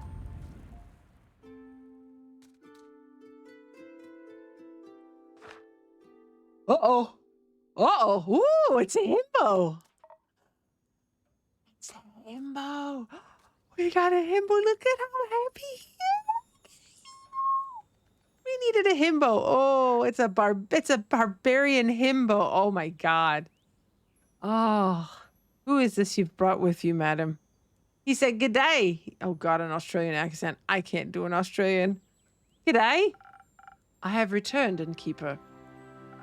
Welcome back, Miss Anwar, and welcome. This brave adventurer's name is Claymore." Of course his name's Claymore. "He offered unexpected support during my quest." I'm happy to hear that. Thank you so much on behalf of, the world? Yes, the world. Of course, the world, Mr. Clay.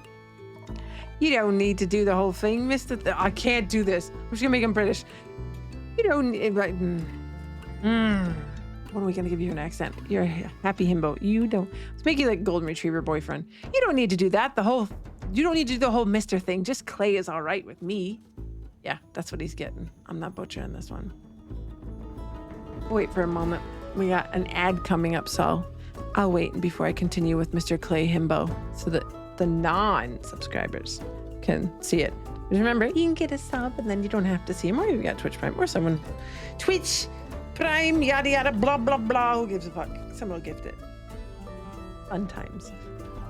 But look at the ample. Is he wearing just? Those are tattooed bosoms, or is that a shirt? I'm at a loss. Is that a shirt or is it a vest? Everything blends in too much to really Google him. I'm not making him Irish. Jesus Christ, no. The Australian one is not my strong suit. Australian accent's actually really hard to do. You don't need to do the whole Mr. thing. Just Clay is all right with me. See, it sounds fucking Irish. It sounds fucking like British. I can't. We're just gonna make him a golden retriever boyfriend. Golden retriever boyfriend. Because look at how happy he is. Look at those big legs. Yeah, I can do a couple, and then the rest of them I'll just kind of blur into each other. So he's a big golden retriever boyfriend. That's what we're gonna do for him. Yes, yes, yes. My God, it's too fucking hot in here. Christ. Oh, boob sweat. Okay, ad is done. Welcome back. So we've decided on the golden retriever accent for him. So you don't need to do the whole Mr. thing. Just Clay is all right with me. He's so eager. Oh. Otherwise, it sounds so formal, like talking to one of those graph people. Graph people? What the fuck? Oh, you wouldn't want to be one of those. Clay it is then. Can I offer you both a drink in exchange for the story of how you two met? That would be a fun trade, right, Tia? I think it would welcome it. I think I would welcome it as well. Then what can I get you? Clay, please go ahead. Oh my, you've got a lot of stuff on the menu. Oh, his little skull moved. What? Huh? Oh man, what is that? What is your little skull doing, my dude? How about one of those drinks with ingredients? Are you okay? Okay, I thought we were back from the ad break. Whoops, it's still going. Sorry. Oh, wow. Oh, wait a moment. My dumb brain was like, oh, man, that way. No, it's just fucking Twitch being stupid. Himbo plus skull plus 2D equal. He's your... Well, I mean, yeah, the skull. The skull's the deal sealer. The funny part is, like I said, it's the 2D himbo curse. If it's a himbo, I'm all for it. I don't know why. It's my thing. Real life, I don't want a himbo. I'm not attracted to people like that. But if it's a 2D character, I'm in. It's so weird. Okay. Are you done? Are you done? Good. We're done. Done. Now it's done. Good. Are we sure we're done this time? Yes, we're done. How about one of those drinks with ingredients? You look strong. How about something extra for those muscles? That sounds nice. Let's go with that. 1 minute. Okay. Hello, Andu. We have not pet Andu yet. This is a crime. Hey, we give Andu a pet. We give Andu a pet. Good boy. Okay. So, ooh, something big and brawny. We're going to give him the drink with the abs. We have to, because he's big and brawny and he has abs. Yes, my man. You are getting the brawn drink because it fits you so perfectly. All right. Let's imbue. What do we got here? One that will... Oh, that was the pine cone, wasn't it? Up, you bitch. Let's put you in there. Hey, bop, bop, bop. Yeah, that's okay. That's okay. That's okay. Yes. Now you, into the hole you go. A little bit more in your hole. Perfect. Okay. Now we need to pull the hole up this way a little bit, right? Yes, this way. A little bit into the hole. A little bit more into the hole. Perfect, perfect, perfect. And now we need to pull it a little this way. Ah. Perfect. Yay. There's helicopters by you. Uh-oh. The horny police have come to bonk you in person finally.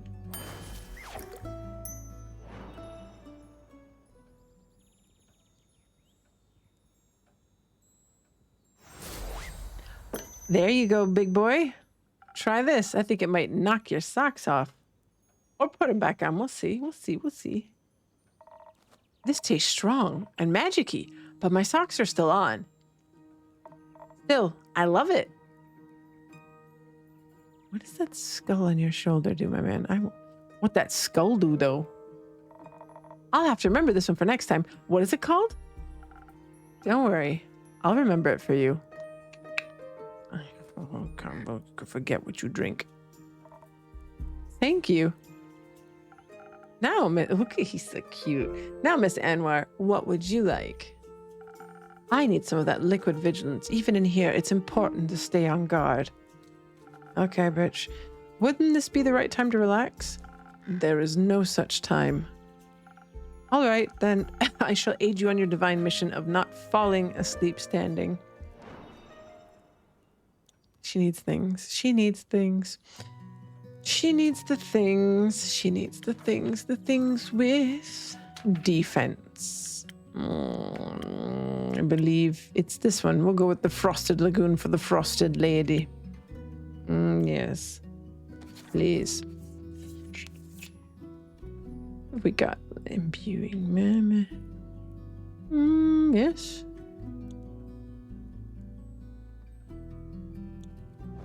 Oh, not quite close enough. Give me. We'll see if that's fine. Now we need you. Go to the side. There we go. It's a little fiddly with how this menu works.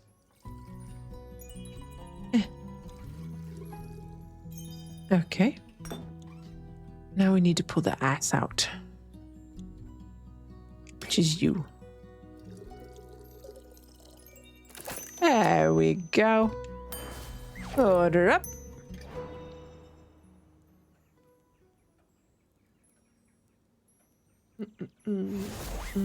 Et voila. Some liquid vigilance diluted with some delicious secret ingredients. Enjoy. I could do with something less diluted, but you're right, it's delicious. Happy to hear that. Do we get to tell you the story now? Yes, you do, big man. I know it's not to be on guard that she wants to stay awake and I can't. Ayo, you trying to say she's doing untoward things with Clay? I think Clay's got more of a relationship going with the skull on his shoulder than anything. Please, go ahead.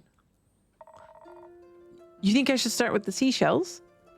What the fuck is seashells? He doesn't know how to use the 3 seashells. Sorry. That's such a stupid reference. No, I think some exposition is in order first. As you already know, Innkeeper, I'm planning to start my investigation. I'm planning to start my investigation right here in Zenith. Specifically at the local Gaia temple. So I've been told. Mostly about the wobbling ooze. Ah, yes. That was certainly something, unfortunately. Besides their fascinating personal secrets, they had nothing of value to share with me. But fortunately, thanks to your rumors, I was not entirely without a lead. The wizard's prophecy led me to Dalwell. Or should I say, the Abandoned Isle, or Fairweather. The name changes depending on who you ask. I didn't know it had that many names. I always just called it Kelpie Island. Bro, never change himbo.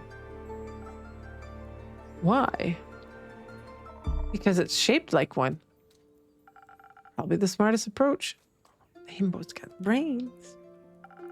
Kelpie Island, or Fairweather, its name means very little to me.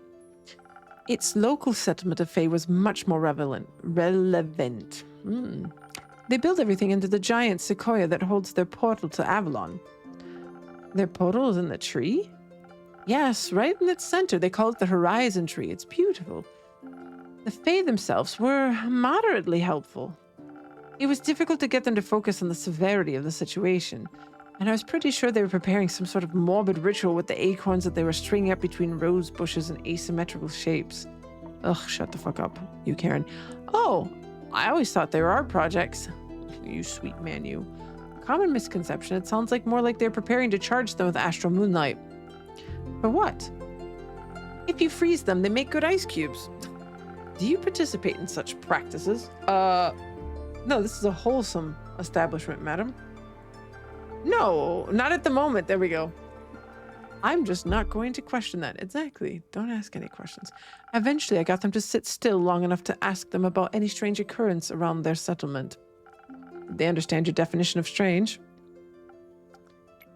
After some explanation, they told me about how just recently an astral humpback whale had rampaged through one of their nearby scouting camps. An astral humpback whale? What? Just 2 days before the stars fell. They said it seemed like it was running from something and that it was full of seething fury. Oh, don't piss off humpback whales. They also claimed it to be a good sign because it promised adventure. They weren't wrong. She's right. It did lead us on an adventure. You're damn right, himbo. But I don't know if they hoped it I don't know if they'd hoped it wipe out their entire night sky. No, no one would hope for that. Well, someone clearly did. They weren't wrong about it being a sign of change of pace, is all I'm saying. The exact definition is subject to personal convictions. It certainly was a sign of something being awry, and I was determined to get to the bottom of it. So naturally, I made my way to nearby Carpus Beach and prepared a celestial summoning ritual under the young astral moon. The humpback whale, I suppose. What else would I be summoning? Okay, bitch. I thought maybe you wanted to ask Cassiopeia for her input. Are you out of your mind? The Realm Keepers have sworn a divine oath of neutrality that prevents them from directly interfering with the simple world of us mortals.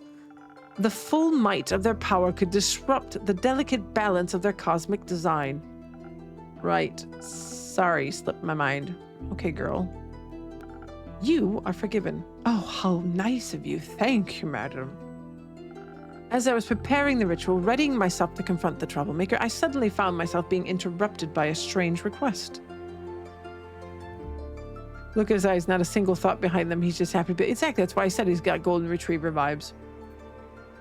That was me. I asked her if she needed any more seashells. Oh, you sweet, sweet himbo, you. Did she? I did, actually. Pairing dragonhead tritons and flimmering limpet shells can heighten the dual aspect of the celestial twins, therefore making the connection to the astral sea more stable. Obviously. I hadn't managed to find a limpet shell, and one happened to be amongst his offerings. I honestly just thought she was decorating the beach, and that she could do with more color. You weren't wrong in a way. Sadly, the shells burned up during the ritual, singed Tia's hands too. Just a little. Fortunately, I possess spectacular healing capabilities. All right, ma'am. Fortunate indeed. Were you collecting seashells for beach decorating or for your own very ritual, Clay? I was collecting them for my friends. At this time of year, Kelpie Island is full of all kinds of sparkling, floating animals from the astral sea. And they love munching on seashells. Oh my God, he's so sweet. He's a sweet animal loving himbo. Oh God, please stay humble. Please stay so sweet and innocent. Don't become an evil character, please. Do you encounter these creatures a lot? I try to. They're very nice. Oh my God. Clay can talk to animals. Gaia's blessings rest upon him. It is. Though I'm not always sure they like talking to me. They tend to... See, the golden retriever vibes were correct, y'all. I knew it. I told you they was fucking right. They tend to disappear sooner or later. Sometimes they come back, but often they don't. Oh, the himbo's sad. Oh, he's crying. No, my sweet big himbo, drink your brawny drink with the abs on it and don't cry. I think maybe I accidentally say things that upset them without realizing it, and they think I mean to hurt them. Oh, I hate when that happens. Oh, you mean they just disappear like they were never there? Yes, like they moved to a different, quieter beach. Oh. Or like they returned to the astral sea. I feel like they would tell me if they went back home. Not necessarily. Many astrian creatures can traverse the plains at will, but they don't always have control over when they return. On many occasions, the astral currents pull them back home before they're ready. And once you're swept up in them, each subsequent journey out becomes more and more difficult, or so I've been told. I would guess your friends either went home when you weren't there, or got pulled back before they had a chance to say goodbye. So you're saying the sea swallowed them? Not quite. It's just beckoned them home through a celestial hug of sorts. So that means I could visit them in the astral sea? Oh, he's happy again. He's all happy again. That would be an incredible undertaking. Traveling between planes is quite hazardous. It is, but echoes are from the primordial sea, and my family has lived here for quite a while, I think. They must have gotten here somehow. They say it was much simpler to traverse between planes once. But for a long time, it's been almost impossible without complicated and dangerous rituals. Until recently, the astral sea was the only possible way to pass through the barriers. And accessing it requires meticulous planning, not to mention the sea tends to come with more risks than rewards. Even your Astrian friends, who can choose to leave their home plane on a whim, get pulled back by the currents eventually. Imagine what would happen to you if you went in unprepared. But the Fae on Kelpie Island aren't from Gaia either, and they told me they haven't lived here for very long. Since the 5 interplanar portals opened up, interplanar travel has become a lot more accessible again. At least when it comes to dream planes. But even the astral and primordial seas, not to mention Ur, are finally open to us again after all these years. It's a true miracle to witness in our lifetimes. So the portals have always been there? I didn't know that. Who put them there? Well, that is a very good question. And one that would blow the scope of this conversation beyond its bounds, I would think. You still have to tell me how you summoned that whale? You're right, we're getting off track. As Clay and I talked, he told me about his fascinating friendships with the astral creatures, and his ability to speak with animals as if they share a language. So you asked him for help. Well, he offered his aid. I certainly could have handled it on my own, but you didn't have to. Right, that's obviously. Thank you very much, Clay. The next update will reduce the number of Swift Strike drinks. Oh, cool. Nice. There's a bunch of them. Anytime. So, I summoned it. The ritual worked exceptionally well, and it appeared out of the sky in a wave of concerning darkness. Stars used to accompany them. I mean, there was one star. There was. The whale was even bigger than I anticipated, almost as tall as the horizon tree, and its stomach rested on it, and in its stomach rested a giant sun, the only star of the night sky whose light had not been extinguished, nestled right in its belly. That sounds beautiful. It was, in a way. The star wasn't the thing to worry about, though. The whale didn't look at all happy about being summoned. Instead, it looked like a wounded animal that was one loud noise away from lashing out. And it looked sick. It was translucent gray, skin was gray, like it was frozen with the coldness of the highest mountains or the deepest depth. Its eyes were pale, almost blind, with no warmth within them. I thought for a brief second we must fight this beast before it consumes us and everything in its path. But when I looked over at Clay, I saw a deep understanding in his eyes, like he was wasn't seeing a monster, but a friend. So I stayed quiet, knowing that whatever he knew outweighed my fear. You knew what it needed, Clay? I bet he did, because he's a himbo. Not completely, but I knew that look in its eyes. Oh, the himbo's sad. That feeling when you're so scared you get angry. When you want to fight because you're terrified you won't be able to flee. So I kneeled to show it that I didn't mean any harm and held out my last conch shell in my hands. It took a moment to overcome the instinct to mistrust, but then it picked up the shell gently and ate it. I saw the conch freeze as it was swallowed. It looked painful. Wanting to comfort the whale, I reached out and carefully put my hands against its cheek. I wanted it to know it wasn't alone. Aw, I'm sure it needed that. It did. It was so sad it cried tears of golden dust. Its tears turned to ice before they even hit the ground. It was that moment I realized its body had been cursed with a potent frostbite. I knew it did not trust me yet, so I did what I previously would not have thought possible. Through a hand on Clay's shoulder and the magic of your drink, I was able to briefly transfer my magic onto Clay, allowing him to cure it of its disease. Let's go.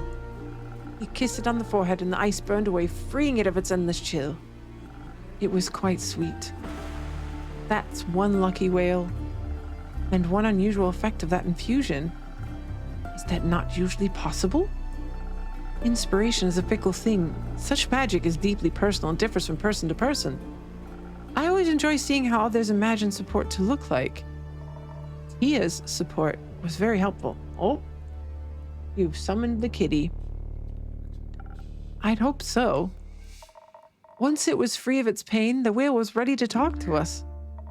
I asked what had happened, and it told me about fighting some sort of evil creature on 2 legs. A creature on 2 legs? So humanoid then. We assume. It turns out whales don't care much about our appearances. It cared more about all the things being thrown at it. What a mean way to approach a whale. Apparently it swallowed some kind of stone, and it only remembered its black and white color and that it tasted horrible. But it thought, I have a strong digestive thing. It's nothing to worry about. Digestive thing? Oh, he's such a fucking himbo. Rookie mistake. That, the 2-legged monster, just wouldn't stop attacking, so it fled as quickly as it could, trying to find its way home. It felt really bad about destroying the camp. I get why. The worst part about being angry is seeing the wreckage you leave behind. Tia, do you ever get angry? No, I am the embodiment of calmness and self-discipline. You call that, I forgot to say thank you. I did. Why are we gaslighting this bitch? We're gassing her up way too much. We shouldn't be doing this. Luckily, its anger subsided when it found its way back. It thought it was finally safe, but suddenly the freezing cold began. Oh. Clay, you good? I don't mind the cold much. I'm from the Highlands, and we get a lot of snow in the winter. The kind of cold it was describing sounded awful. Painful and inescapable, like it was freezing from the inside out. The potent frostbite I mentioned, it seems a curse took hold and slowly spread throughout its entire body. It tried to keep itself warm by feeding on solar crabs and cosmic squid, but that didn't help much. It just kept getting more scared and angrier and colder. That's a cool bone. Until even its brain was freezing over, it couldn't think of anything other than the cold. So in its desperation, it ate the hottest thing it could find. A star. A star. A giant one at that. It looked deceptively small contained in its belly. But apparently, it was one of the biggest ones the night sky had to offer. The East Star. It ate Pharos, the guiding star of the endless seas? It did, and it helped. It kept its frostbite at bay, even if it did not eradicate it. But as you can imagine, such a massive star disappearing did not have the most desirable effect on the astral sea's delicate balance of gravity. I can imagine that. The whale was very confused about what had happened, but it said all the stars around it suddenly started to fall and spin out of place. They crashed into each other, causing more and more destruction with each passing moment. I didn't understand everything it described, but it sounded bad. To label it as bad would be quite the understatement. The falling stars ripped holes in Cassiopeia's wings. To think that just one hungry creature could break the entire balance of the universe. So a fucking whale did it. Oh. Technically, a whale didn't do it. A whale was triggered to do it by a two-legged motherfucker. He was hurt and scared. It should have endured instead of hurting others. Oh, fuck off, Alethea. He was alone. It didn't know all that would happen.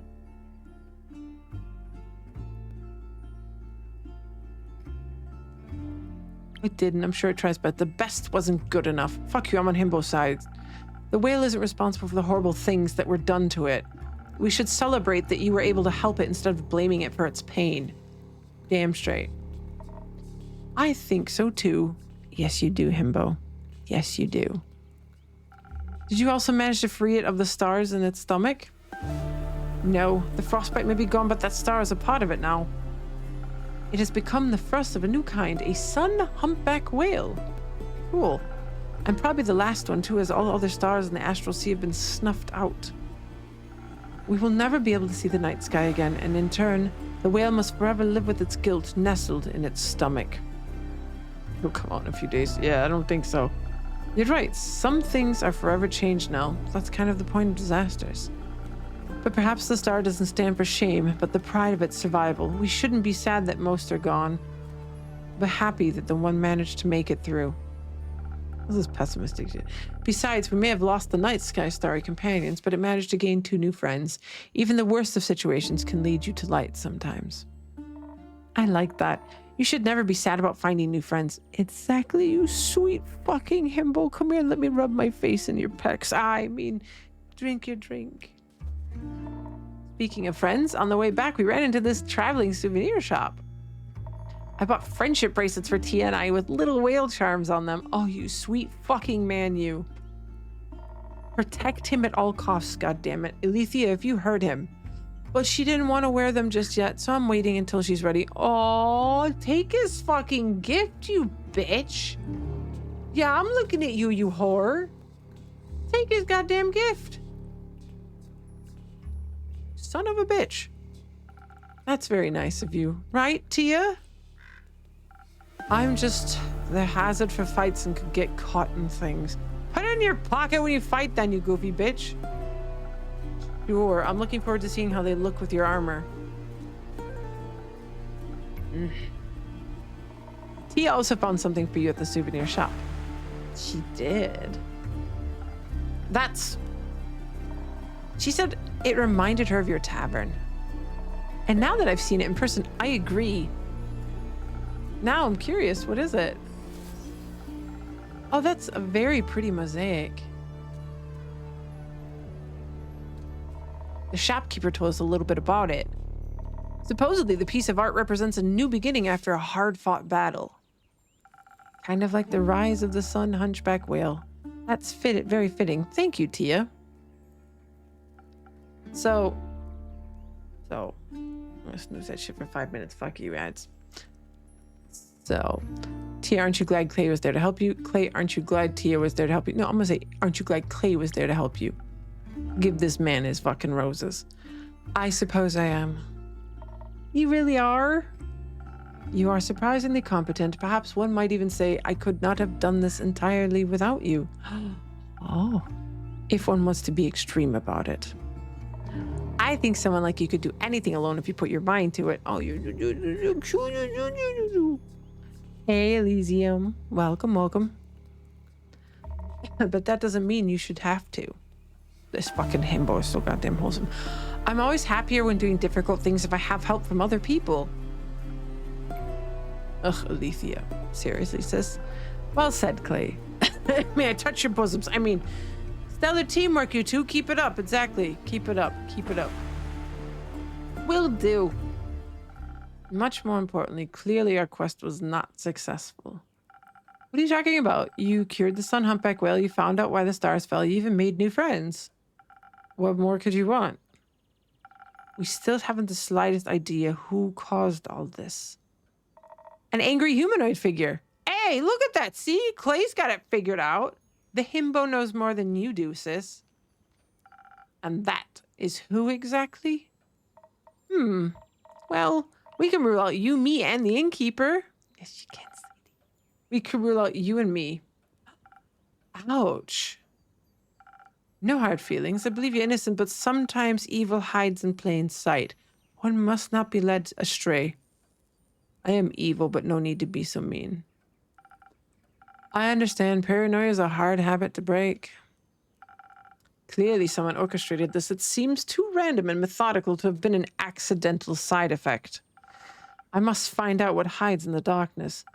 If something like this happens again, it could end in a calamity the likes of which we have never seen before.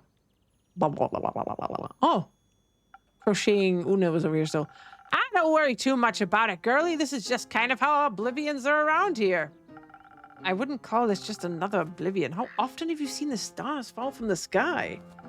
0 times. I was asleep when it happened, and now it's over. There goes my chances of ever witnessing a supreme meteor shower. You should not wish to witness such horrors. Some horrors are fun to look at. Listen, love. When I was your age, I used to worry about stuff like this all the time. This weirdo over here did too. We all did at one time or another. You call a fucking weirdo. But I know from experience that making such a fuss about it won't get you anywhere. These bite-sized calamities are part of the natural order of things. From chaos to chaos and back to balance, everything just switches around in a never-ending cycle. Sure, it's good to keep an eye out, but you don't have to give yourself an aneurysm over it. Damn, sis. Just pick up a quest if it worries you and follow the natural flow of the universe. That way, if you're lucky, you'll end up retired like me. Such a leisurely attitude only leads to failure. And even then, someone is always going to save the world in the end. And that someone is going to be me.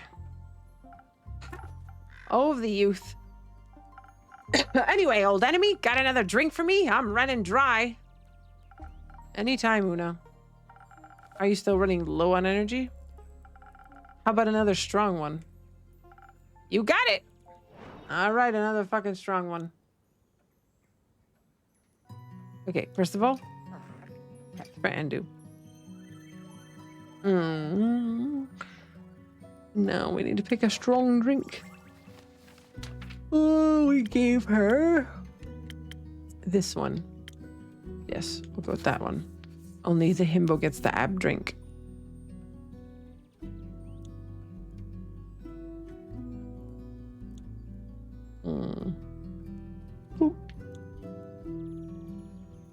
Alrighty.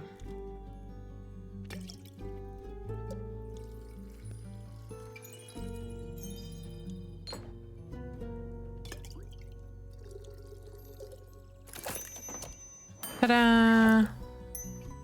Strong one coming up.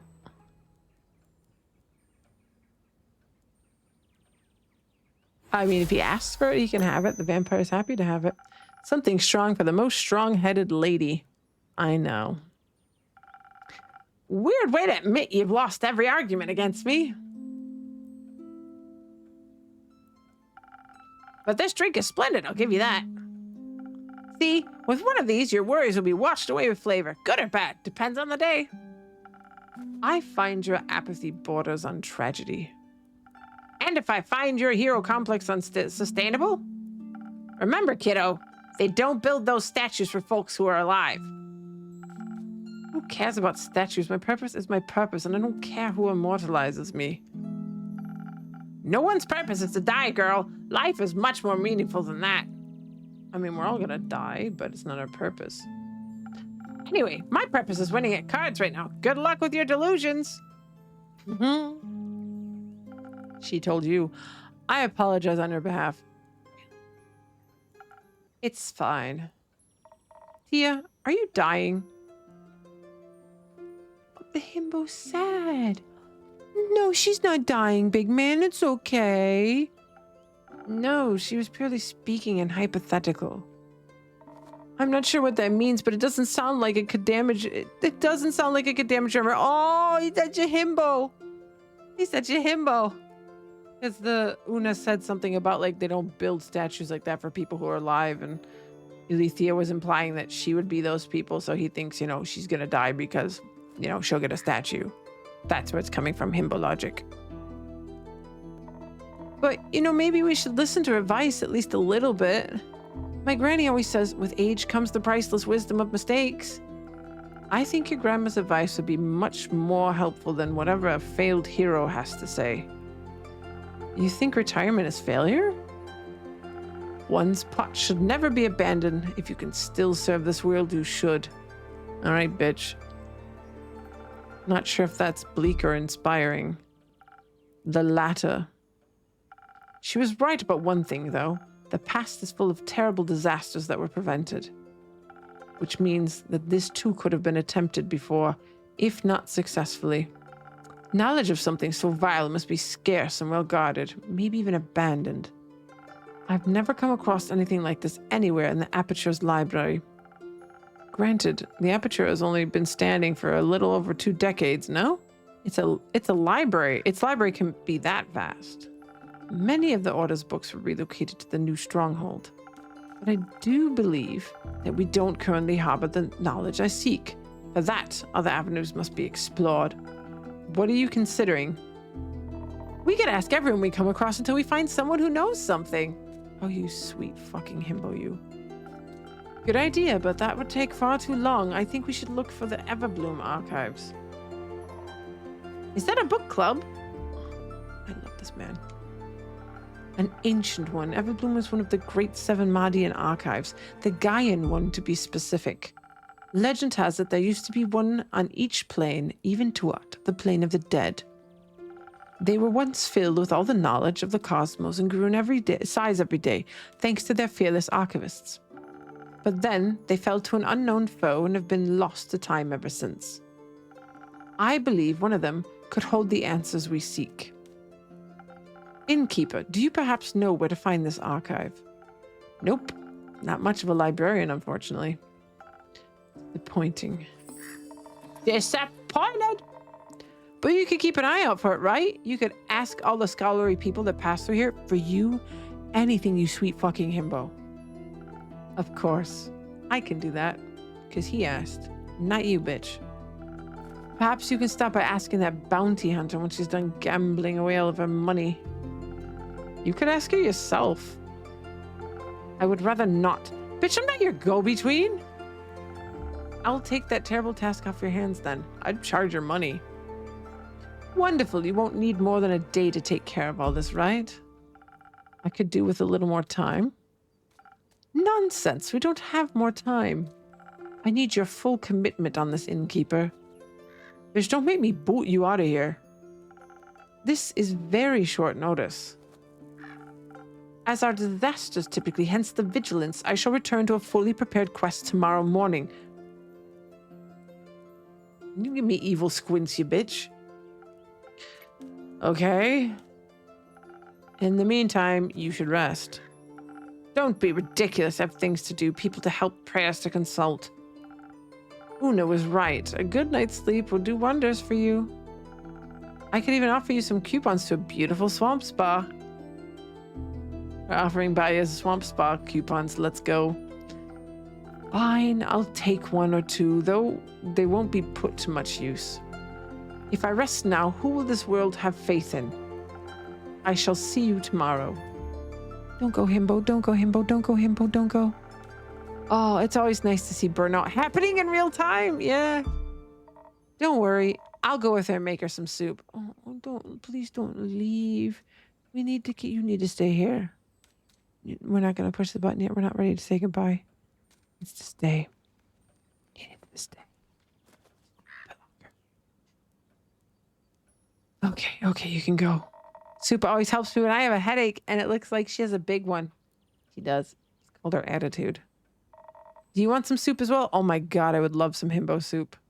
Is it cooked between your pecs? I mean, of course do. Yes, please.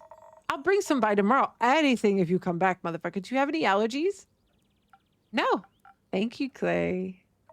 Anytime. Then the recipe will be a surprise. I love a good himbo surprise. I do. Who's being sussy? Spa. Always have faith in boobs. Poof. Squirrel. Trying to hide your shame. Have a superb day. Ah, cute.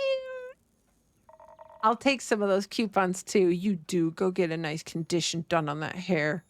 Those pecs nice and massaged with some mud. Wonderful. Yeah, talking through everything really helped. Thank you. I'm happy to hear that. I hope you held on to those seashells. Catching up with some astral friends might make you feel a little better. Actually, I was thinking I could use the seashells to make some friendship bracelets for Tia and I. I want to carve them into stars. Oh my God. Oh God. I think that's something you have to make. I think that sometimes you have to make something beautiful out of things that hurt you. Oh God, he's so fucking sweet.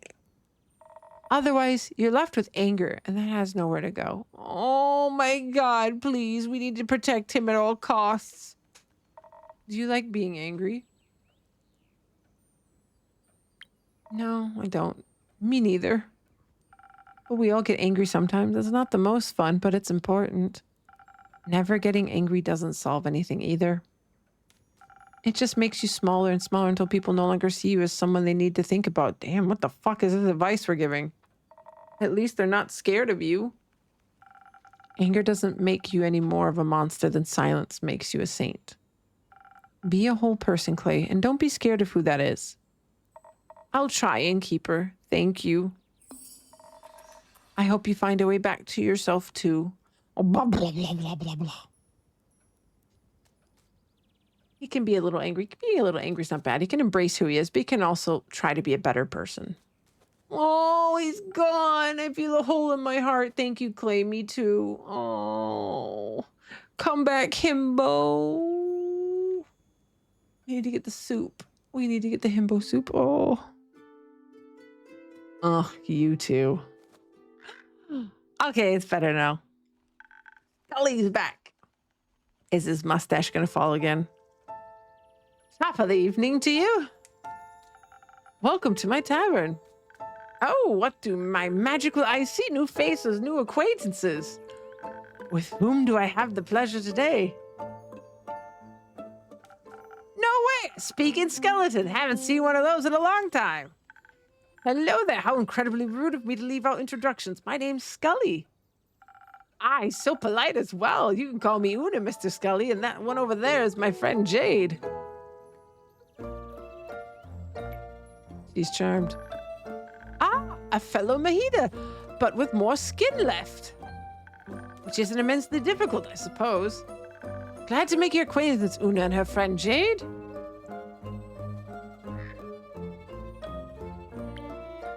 Something about it looks really familiar. Don't you think, Scully? I have no clue what you're talking about. It doesn't remind me of Scully in any way. When was the last time you were digging around in graves? Never. I think your sense might be deteriorating with age. Oh, that's right. She told us she was robbing graves. Ruh-roh. Just like your ability to win while cheating. Ha! Don't get smart with me now, or Asteria's worst beast tamer. Oh, the wonders of friendship. You two seem to get along so well. Oh, absolutely. I think I should get going now. I still have work to do. What a coincidence. I have happened to want to say the exact same thing. But wouldn't it be rude of us to leave that distinguished gentleman all by himself? I think one of us should definitely stay a little longer. Isn't it cool that both of you have bones made of shimmery gemstones? That is true. I haven't seen another Mahida since. Well, since I woke up. So anywhere between 2 weeks and 2 centuries ago. See, it's a match made already. Would be a shame if the two of you were to become friends. Huh? Anyways, see ya. Oh, she juked it out of there. That was quick. Indeed. I guess a woman her age knows what she wants. Oh, this motherfucker's back, this nerd. Good mythical morning. Oh, this dude's annoying. It's well past sunset, Hex. That might be true, but it's still morning somewhere, I know. Damn fucking nerds. You got it, but today I'm not here to talk with you about primordial magic. Today we're going to celebrate my sister. Oh, your sister, how cute. Greetings, everyone. Come on in.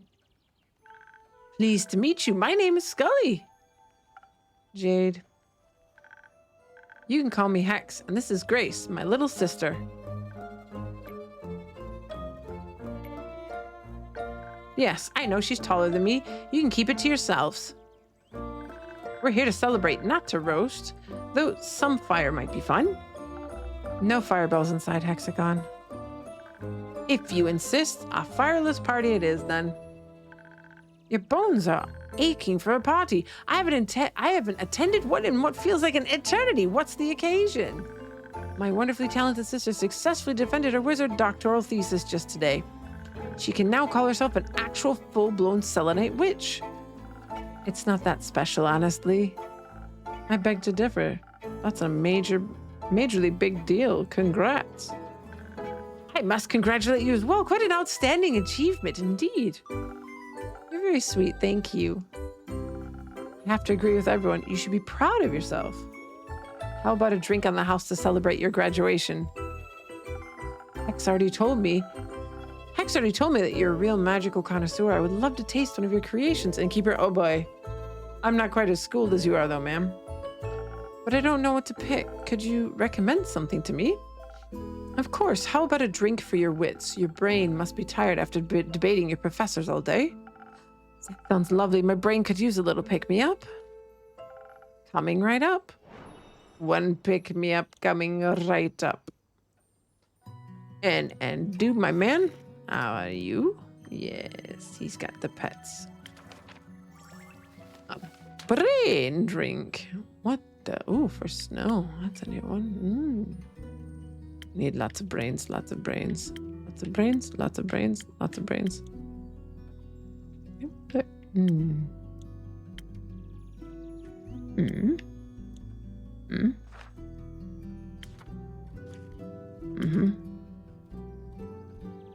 Characters. Infusions. Map. Ooh, there's a map. Lovely.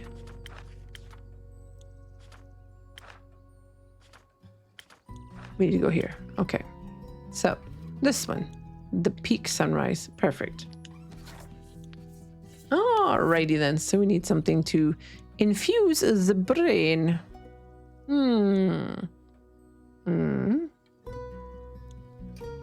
Ah, this one. Ta-da. This one.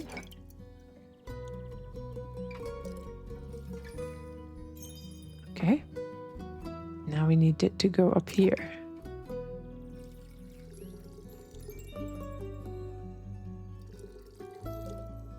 Okay. Now we need the arse.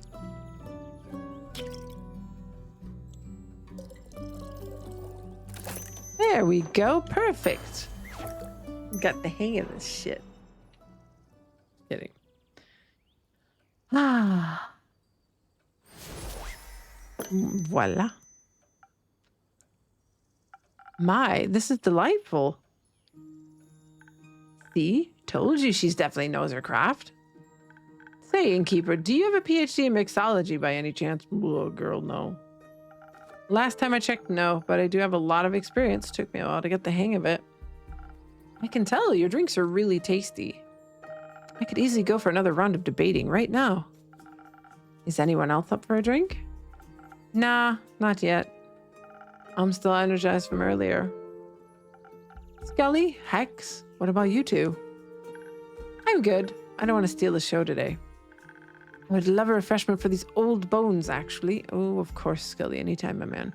Perhaps something that'll bring back the charm of the old days. At your service. Charm it is. She's a debate lord. Yes, he is. Okay. And of course, there's always a pet for Andu. And now a recipe. We need something with charm. This one it is then. Spoken heart it is, sir.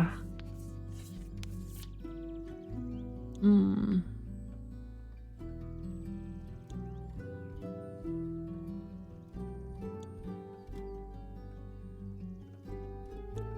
Mm-hmm. Oh. Oh. Welcome in. You thought it was a raid, but it was me, Ewok. 'Twas Ewok. 'Twas the Ewok. Hold on. Hold. We're holding. You can tell me you see this and not even be a little upset? Oh, I know what this clip is. Hold on.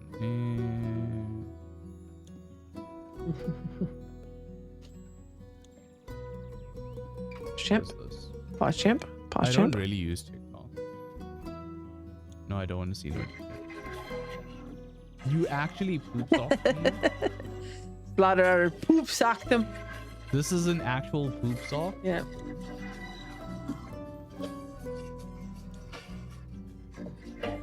Horrid audio and everything. Jassa?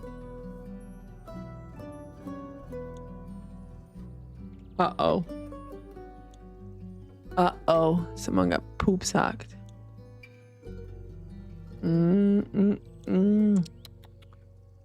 Tut. Welcome in, Raiders. Thank you again, the Giant Ewok, for the raid. Make sure you check the Giant Ewok out. Also a South African streamer. Amazing streamer as well. Really comfy and fun streams. Super good vibes. Also a weeb. We love weebs around here. Unlike some other South African streamers who hate them. We're not naming any bears, are we? So yes, we are playing Tavern Talk. And we are mixing up a drink for Scully, who's a skeleton. And he's quite interesting. So yes. Right, we need to mix. We were just looking through the enhancements to see if anything could help us here. We need to go to the left. All your things in a box to the left. I think we can manage this probably without anything really. Yeah, we'll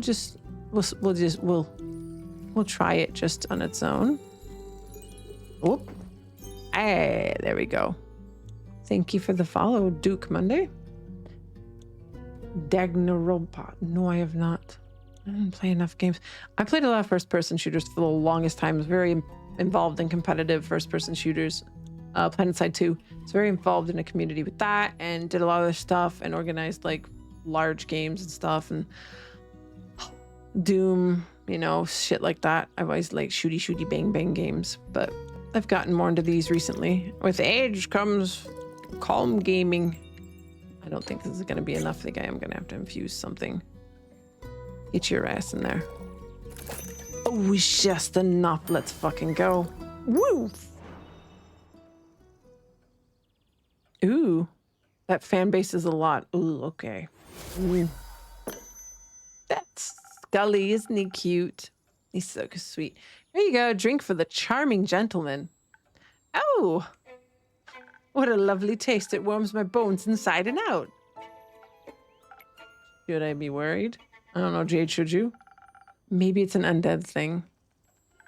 Well, theoretically, it would be possible for a magical drink to warm one's bones. You just need you and your wild dreams, Hexy.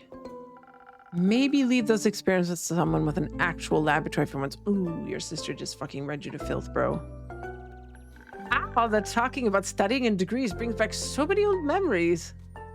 I also was a scholar once. Oh shit, here we go. All these fucking nerds. I spent my life as an archivist at the Gaia Everbloom archives, to be precise. Wait a minute, we know a certain cocky elf who could use that. Before my supposedly eternal slumber, I've read a lot about the old archivists, but have never had the chance to talk to one.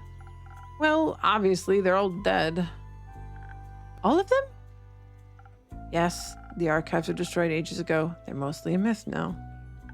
Oh, that's quite sad. A lot of knowledge must have gotten lost with them. I guess so. If you wouldn't mind, Scully, I'd love to hear more about them. Maybe we can revive some of that old knowledge.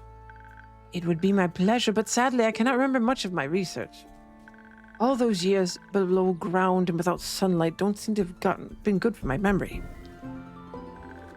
It's been a few centuries since I've been alive, so I'm not even sure where one would find the archives nowadays. Or their ruins, rather. Do you remember the environment surrounding them? Maybe that could help.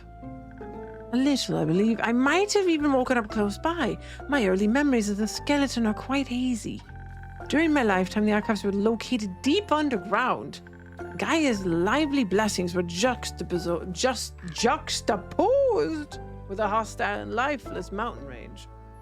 They were surrounded by nothing but rocks and boulders as sharp as talons and fangs. Even if you made it out of the mountains, you'd be greeted by either dry steps or a poisonous lake. Oh, his mustache fell off! I'm so stupid. I love it too much. The liquid in that lake could singe the meat right off your bones.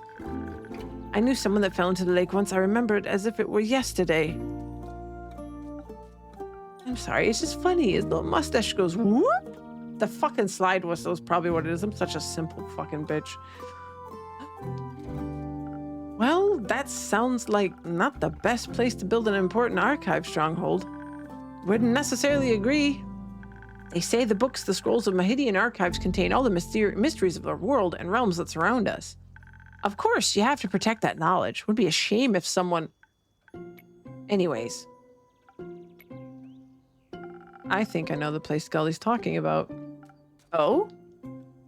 It sounds like the gravel mac. Sharp rocks next to a poisonous lake. There's no way a location like that exists twice, on this plane at least. Or else I would have heard of it. I wouldn't recommend going there. I bet it's exceptionally dusty after all these years. A new mustache just dropped.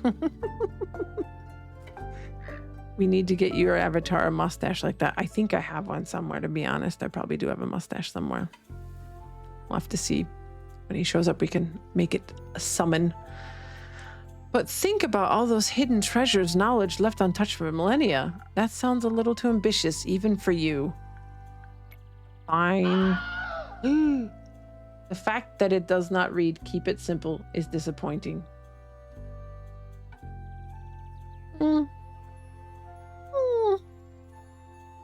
See? Isn't that great? Someone actually used the question for once. Look at that. Isn't it amazing? I made that. Hey! Lovely. Fine.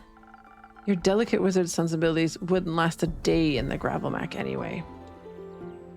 Oh, and you would? Oh shit, here we go. These two are starting. Who can say? Character information unlocked, Jade. Anyway, I gotta go now. Shared enough secrets of the trade today anyway. Thank you for your reluctant service. Bye, Jade. Well, she's still shocked in the middle. Girl, you good? What a lovely young lady. She would have made for a great archivist. And a grumpy one. I'm sure she just had a long day. As I have, honestly. I'm very tired. I'm absolutely sure of that. But you should be proud of yourself nonetheless. You seem like the kind of person to downplay your achievements. And getting your PhD really isn't something small or insignificant. You're keeping your point for the avatar animations? Oh.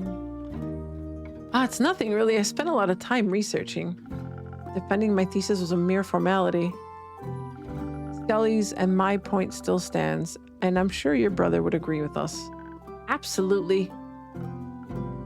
You're all very kind. I really appreciate it.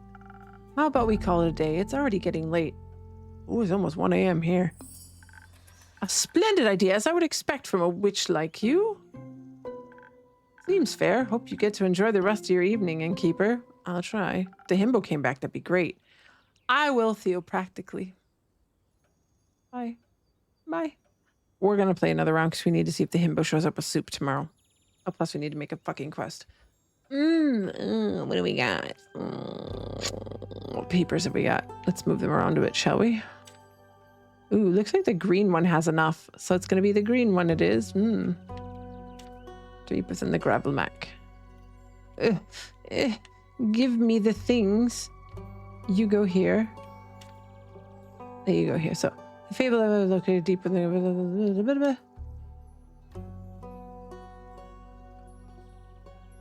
deep within the gravel might hide long lost treasures and blah, blah, blah. So this one first, by the looks of it. Uh-huh. Dupe. And then here. Oop. Yes, seems good. We've made a quest. Ah. Night, Ewok. Have a lovely evening. Raiders of the Lost Archives. I see what you did there. The Lost Mahidan Everbloom Archives are said to offer infinite knowledge to anyone with unanswered questions. Its ruins lie deep within the Gravelmac, a dangerous and lifeless mountain range that even seasoned adventurers try to avoid. If that wasn't enough, the mountains are also said to be haunted by a nightmarish bleak stalkers. Let's just hope they don't find abandoned archives cozy and inviting. Indeed. We got another one to make? Nope, that was all we had to make. Time to feed Andu. Andu needs to eat.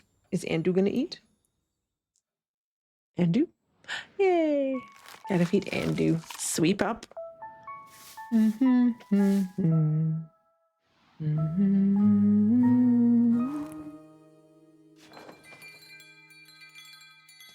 bells. Himbo, himbo, himbo, himbo. So this is the last day. And then I'm gonna call it quits.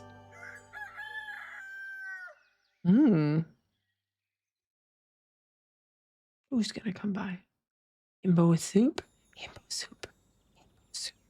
Himbo soup. Himbo soup. Let's fucking go. Yes. Himbo. Good morning. Oh, good morning to you, my sweet fucking himbo. Good morning, Clay. Did you sleep well? I did. It took ages for you to fall asleep. I was too excited about our adventure. But I slept really well. Happy to hear that. Tia, did you sleep? She passed out right after she had some soup. Oh, so your soup was good. Did you bring me some soup, you big fucking manlet? You, oh, you. He talks to animals and he's so sweet and in touch with them. Oh, he's such a big himbo. I hope that Lady Cassiopeia would send me signs for my divine mission in my dreams. Bitch, take a fucking nap. Did she? I don't remember, because you were fucking too tired. Sounds like you slept well then. Anyhow, I see you had time to prepare the quest. Wonderful, let's get started. Let's take this one step at a time. Clay, I was looking forward to some soup.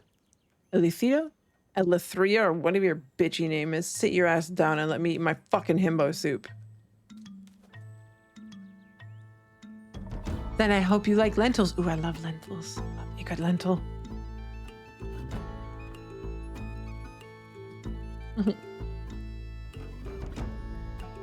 Oh yes, welcome back. Hey Lily, welcome back here in time. This is a new character, he's a himbo. Oh, the himbo made us soup. Oh God. Then I hope you like lentils. Oh God, do I love. I left some with your purple friend and told him to keep an eye on it. Oh, thank you. Oh, you met Andu. Well, I hope Andu enjoyed that soup.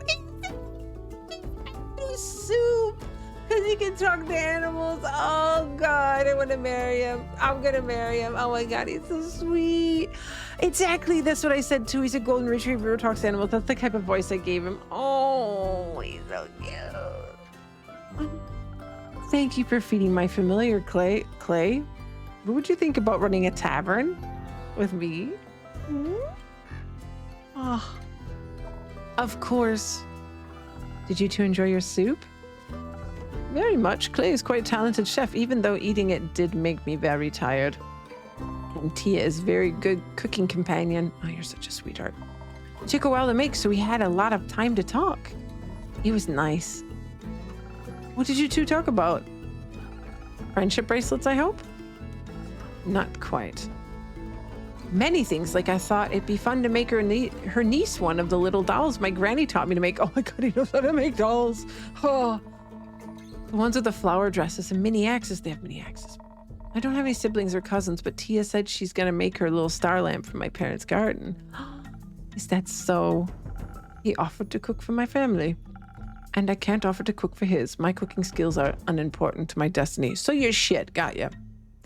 But I thought if I were to visit, it would be appropriate to bring some sort of thank you gift. And who wouldn't want some stars in their garden, especially now? It's a house himbo. It sounds lovely. Have you ever visited the Highlands before? No, not thus far, though I have always wanted to. Our snow dragon building competitions are famous. I've never heard of those. Oh. But they do sound intriguing. When I was young, one of my favorite stories the Elysian told me was that of the ever-burning flame. It is said to have been a gift from the Leviathan to the first mortals. Along with it, he bestowed the power of elemental manipulation upon his chosen. I vaguely recalled there being another version where one of his guardians stole the flame from him instead. Blasphemous heresy. It is all that is. We should be thankful for the gifts he has given us. Quit yapping and let the golden retriever talk. I've always wanted to pay my respects to the flame. And it just happens to still be burning in an ancient temple in the Highlands, keeping the hope of Asteria alive for eternity. So I'm looking forward to seeing it in person sooner rather than later, and with a local guide, no less. I've never visited it before, but I once went to the Autumn Glow Festival in Barika. You can see the temple from there.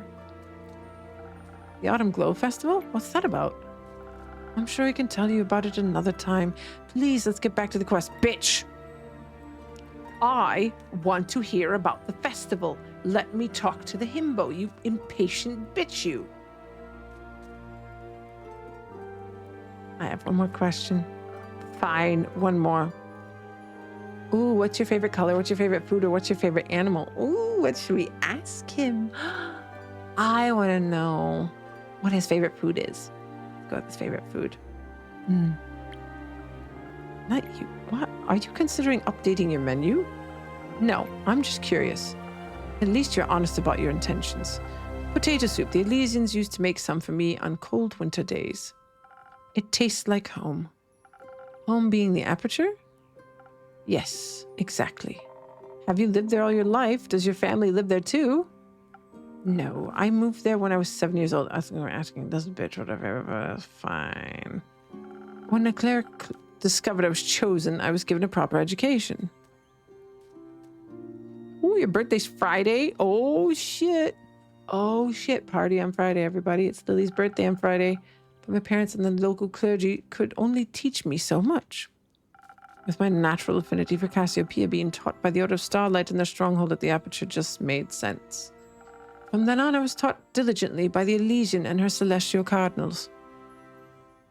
Ooh, we've got an ad break rolling. I don't give a fuck today. Now I don't care. And potato soup was always a warm reward for a demanding day. So now you eat it often? No, it's a reward such things should not be handed out abundantly. The joys of life don't require an occasion. Life is about more than just pleasure. Bitch, no it's not. I disagree. As you are wont to do. I'll make you some potato soup soon. Look at this man. He is going to make you potato soup. There's no bigger joy than a himbo fucking cooking for you. Thank you. Now, the quest. Of course, the himbo titties. Look at his little side pony. Oh. You see. Look at, I got a pussy on my head. You want to pet the cat? You want to pet the cat, Mr. Himbo? Come on. I know you love animals. No? Oh.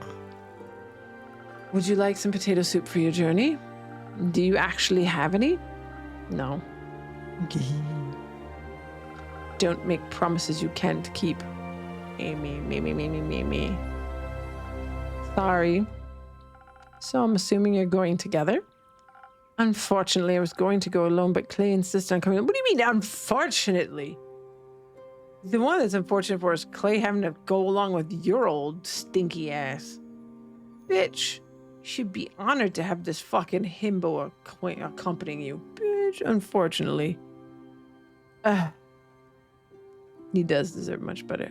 Clay, I'll always have a hole for your soup, my man, okay? Why is that unfortunate? It's a very dangerous quest. He's not practiced in the ways of a divine warrior. He's a fucking barbarian who talks to animals. Could you imagine if we tried to befriend some bleak stalkers? You could talk to them to help you? That'd make for a fun story, I think. But if you really wanted to do this alone, you could just go by yourself. Leave him here with me to make lentil soup. Who would make her potato soup then? You sweet fucking piece of lovely man, you. Oh, God. Oh. Exactly. That makes sense. You taking him along for a soup? Bitch. Plus, I need to meet those bleak stalkers. I've never seen any before, and I can't wait to find out what they like to eat. They like to eat you. Only if they're hungry. I mean, I want to eat them too, but not quite like the bleak stalkers. Sorry.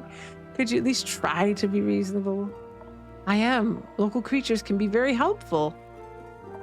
I know they can be dangerous too, of course. It's important to have your guard up so you can defend yourself if they're scared. Ah, these are the drinks we need to make.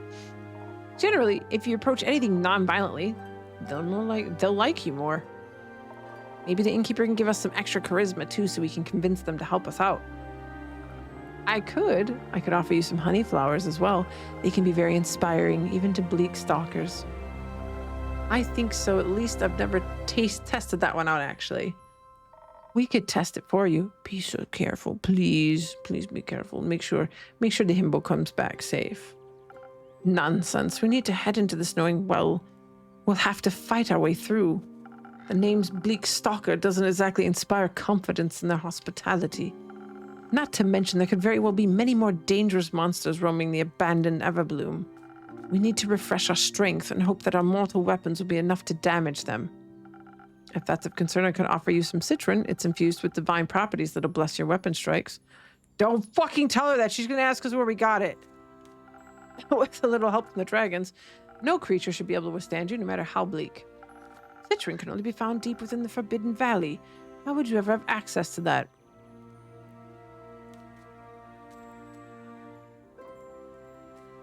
Oh, you know. No, I don't. Anyway, I think both of your strategies could work. Strength and citron will help let you fight your way through any danger in no time. But the right mix of defense, charisma, and honey flowers might offer a more unconventional solution. Bitch, you already know we're making himbos drink. You can get fucked with your citron, woman. Can you help us decide? I don't want to argue. I'll decide for you, big boy. Don't you worry. I got this. Ooh, I got this. So, Andu, pets. We need to make a drink for the lovely man who fed you some lentil soup, right, Andu? Fuck that goofy bitch. So, we need the one with defense and charisma. So, the shield. The shield. This one. And a little bit. I think that one's probably it.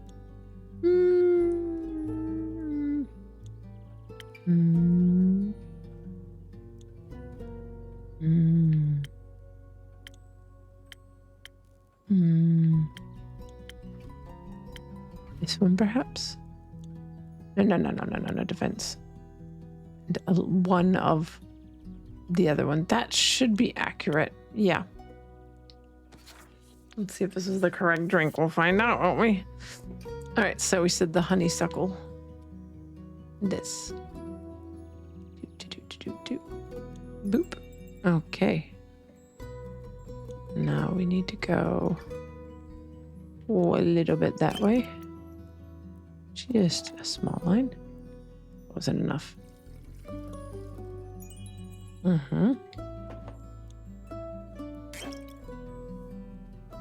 Oh, that might not be right. We'll see.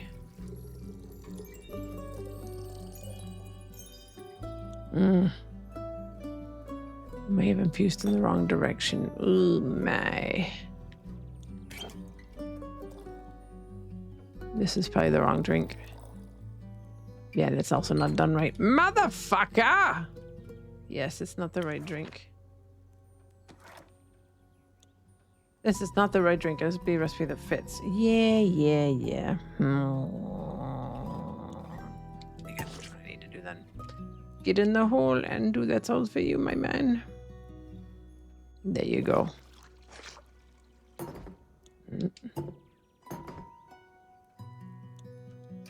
Off with you. We need to old sponge 8. When are I gonna have a fucking empty glass? Whoosh. Okay, so it wasn't that one. So we need a lot of defense. These are like go into the corner. This one seemed like it was right, but perhaps this one? No, that's too much. That one, perhaps. This is 1 point. Let's try this one instead. Yeah, perhaps this one. See, we'll see, we'll see.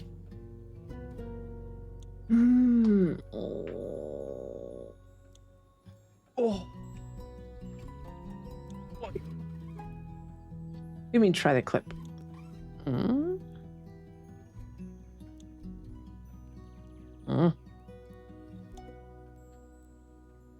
who needs pets? And my brain. So we need to put you back in. Okay. Ow. Ah. Stupid elbow.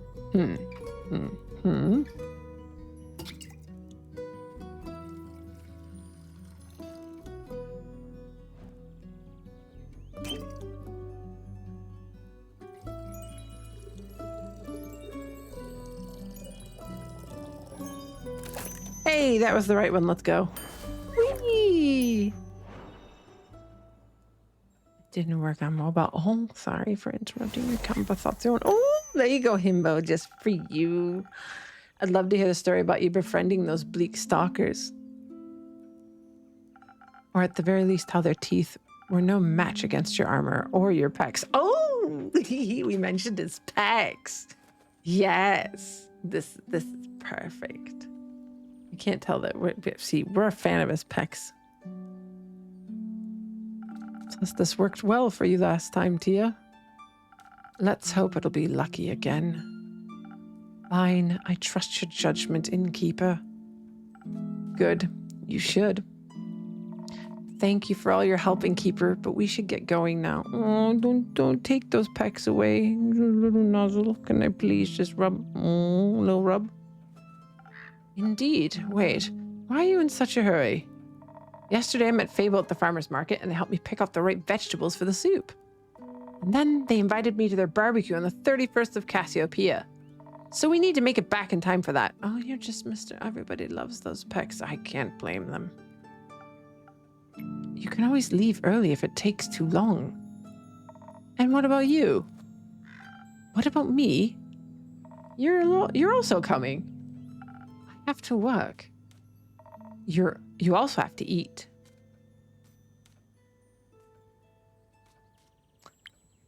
Saving the world is bound to make you hungry, and you might even have fun, who knows? I will consider it. Let's hurry then. Let's. Innkeeper, can you let Fable know we'll be back in time? Of course.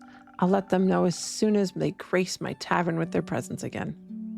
Oh yeah, Grace should know too. I think she's bringing her famous fortune nuggets.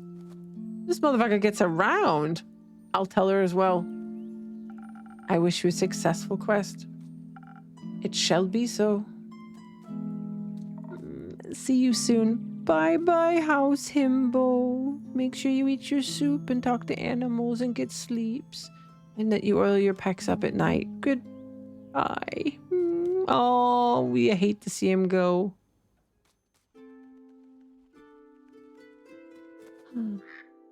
This twat. Greetings, innkeeper. Hello, Archie. Good to see you again. You fucking upstart. It's always a delight to be here. It makes me feel like I'm part of something bigger already. I'm glad to hear that. Speaking of which, were you able to help those farmers out? Oh, yes. Talking to Fable was truly inspiring. They were so right. The farmers really had no interest in gold or other riches. So instead, I helped them reconstructing their land, barns, houses with my own 2 hands. This motherfucker had never used his hands before. I even got some blisters from it. Oh, God. Perish the thought. Calluses will follow soon. Remembrance of my first ever heroic deed. Very exciting and painful. Now that I think about it, do you have a recipe for a drink that could help out in this specific situation? I want to be able to help every single farmer with ease. I want to lift the heaviest logs and steel myself with the most stubborn splinters. You're right. A drink like that is still missing from my recipe book. Let me think of something. Oh, thank you dearly. When I was making my way to your tavern, I walked past an astounding duo of adventurers. A stunning seraph and a massive half-giant. We saw my himbo. They were so utterly impressive. I know, right? The himbo is just, oh. I aspire to be like them someday. You will never be like him. You will never be like that sweet, sweet hunk of man. It feels like I'm in a book, like I delved headfirst into one of the stories of my bookshelf. Magic and adventure surrounding me with every step and unknown lurking dangers in the shadows. You're gonna get yourself killed or someone else because you're a fucking tourist here, bro. This is all so exciting. But now I'm just daydreaming. Originally, I came here seeking one of your magical drinks. Yeah, I got a new one for you. Of course. What would you like, mister? Yeah, preferably something that'll help me defend myself from devious dangers like splinters in my hands. Like a true adventurer. Gotta hide from those fucking splinters, right, bro? The drink I had last time did... Well, I presume it did something, but those splinters were a real nuisance, I tell you that. I got you, don't worry. We got a new drink. And ooh, what have we got, my man? Ooh, steel tonic. Oh, we finally have... Can we, like, go down to another page here? How do you flip the page? Turn the page. Oh, okay. So this one. Definitely this one, because we just thought of it. So, what do we need? What do you think, Percifer? Do you think we need things? So we definitely need this, but we need to infuse it with something. It was the pine cone. Yes. Fuse it with this. And voila. So yes, now we need to get this shit all the fucking way down here. There we go. Then we need to get this shit all the fucking way down. Wait, hold on. What? Nope, that's not it. Nope. Now we're good. We meant to grab this one. Okay, that seems about right. Now we need to go up. No. Back in. Up. Bit more. There we are. Steel tonic coming right up. Hey. I need to hydrate as well. Also, why are you like unhinged all of a sudden? Protection against your arch nemesis, splinters. Here you go. Ah, I can already feel my skin getting tougher. I bet. Helping people grow calluses is my secret party trick. Maybe I should bring my friend here someday. Your drink mixing magic is quite peculiar, really. Oh, your friend. Is he from Windmore as well? That is correct. I've known him since we were kids. Mostly due to our parents being of similar wealth and influence, I think we were kind of chosen to be friends. All right, shut the fuck up, my dude. We decided to write each other letters when he's not here in Zenith. He's actually in a kind of dire situation right now. You see, he's a diplomat, deeply involved in the whole dire mainland negotiations. We needed shit about this. Due to him nearly getting kidnapped during his last business trip to Diria, he decided to fire his entire personal security crew. Fucking Richie. If you ask me, his reaction was a little over the top, but I don't interfere with his decisions, so... No, he doesn't have any bodyguards and I would like to help him. But honestly, I have no clue what I should do. He definitely does need my money. Doesn't need my money, just like the farmers don't. Fuck off my screen, you goofy bug. He's got more than enough as it is. I mean, you're brave. I mean, if you're brave enough, you could volunteer to be his bodyguard. Splendid idea. I like how you think, innkeeper. But I don't know if I'd be strong enough. Even with your magically infused drinks, you might need more protection than I could offer. Well, I still do that thing with the quests. Oh, you're right. I could just hang up a quest on your pinboard. And then some brave adventurer will offer to help us out. My friend means the world to me. I would never forgive myself if something happened to him. So you're looking for the best bodyguards in Zenith? Absolutely. Well, I already have some folks in mind that are more than qualified to do the job. Let's hope my quest writing skills are enough to attract just the right people. Do you write a lot? No. Yes. Sometimes? I love to write stories about cunning and courageous adventurers. Somehow they always manage to get out of the most dreadful situations by cheating death multiple times. But that's, well, writing doesn't really fit the image of a heroic adventurer himself, does it? Why would I dream of other people's journeys if I could live the tales myself? You've got a fair point.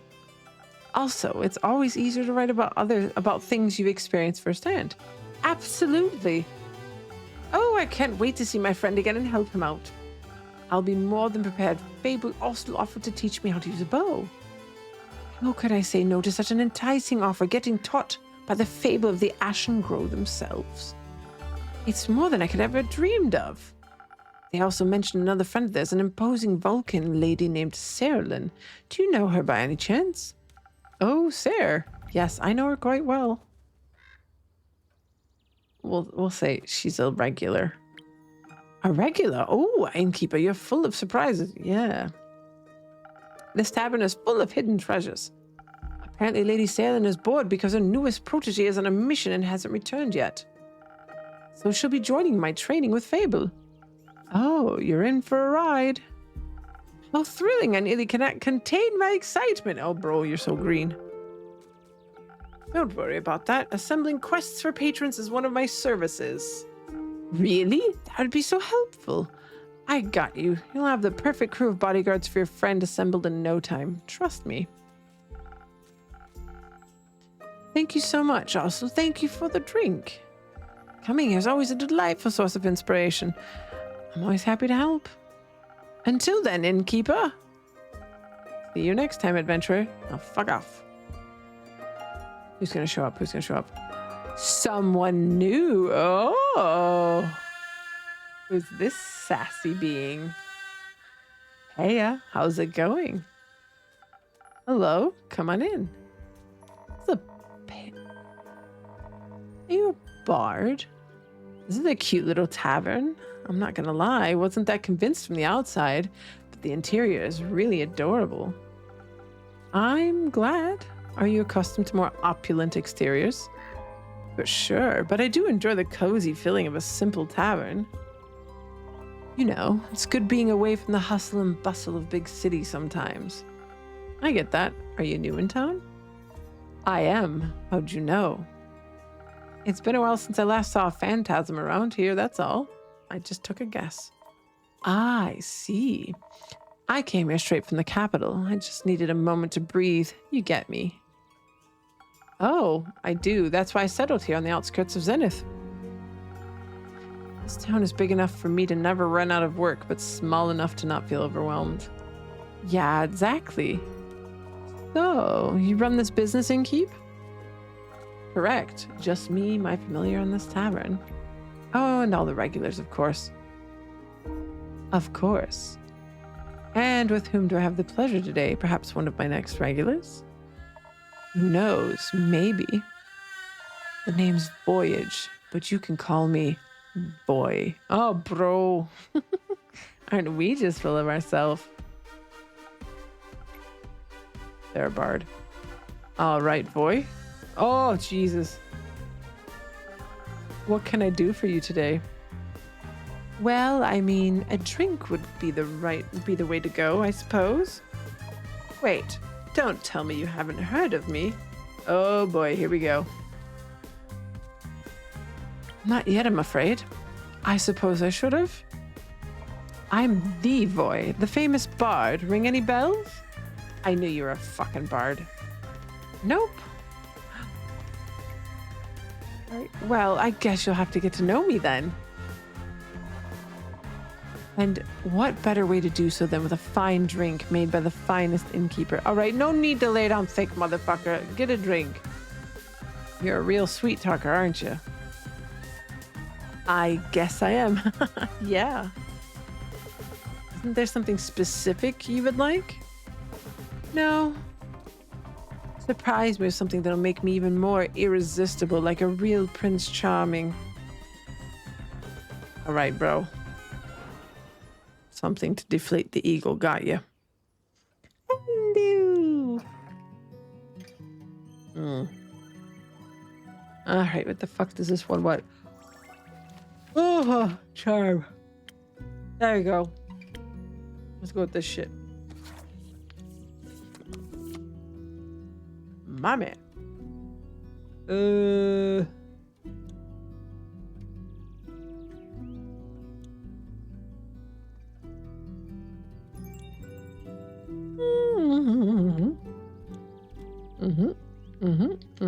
not that one.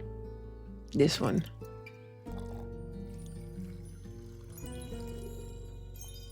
Got it.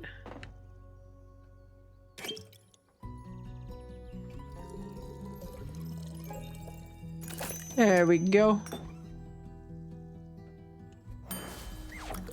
Yoop. Are you scared to strip the eagle from the bottom? May this drink give you an untwistable silver tongue. Oh, this is good. Nearly as good as my musical talent. I have a feeling this drink might influence your next performance. Will it boost my charisma even further? You'll have to wait and see. Let's just say you might want to come back afterwards to get another drink. Oh, now you're teasing me. How about you tell me more about you now? Didn't you want me to get to know you better? Hold on tighter to your counter, innkeeper, because I'm about to knock your socks off. Bring it on. So, right in front of you is the one and only Voy. Traveler of lands, stealer of hearts, and the most famous bard in all of Fesua. Not only because of his immaculate talent, but also because of his good looks, I might add. We're not saying shit. I'm fairly impressed. Of course you are. Might ask for an autograph later then. But what brings you here, boy? As I said, I just needed a breath of fresh air. A short break from the big city. Is it hard being famous? Blah blah blah. Voy from the Australian duo Voy, really? Not really, no. Maybe a little bit sometimes. But making music and performing is my job, and I absolutely love it. So it's not a big deal, really. It just makes me cherish the quieter moments. Makes sense to me. Would it be cool if I kept you and your little familiar company for a bit? I mean, as long as you speed it up, bitch, I want to go to bed. Absolutely, make yourself at home. Let's get the fuck out, dude. Nice. Bro's staying quite a while. Hello, who are you? Hello there, traveler. What can I get you? Usually it's my role to ask that, but given the circumstances, I'll humor you. Are you also, what are you, like an alchemist? Well, this is my tavern, and it has come a long way. Do we know this motherfucker? Love the color of the walls. A new code? It's been a good few years since my last renovation. But yes, I thought it was time to accept some change into my life. Thought so. What is life if not the constant changing of the self? How I missed your endless wisdom, Quincy. Ah! I can only imagine, innkeeper. You look like you might be in need of a refreshment. How about a drink? Yeah, long journey. Surprised me with something as charismatic as your little establishment. All right.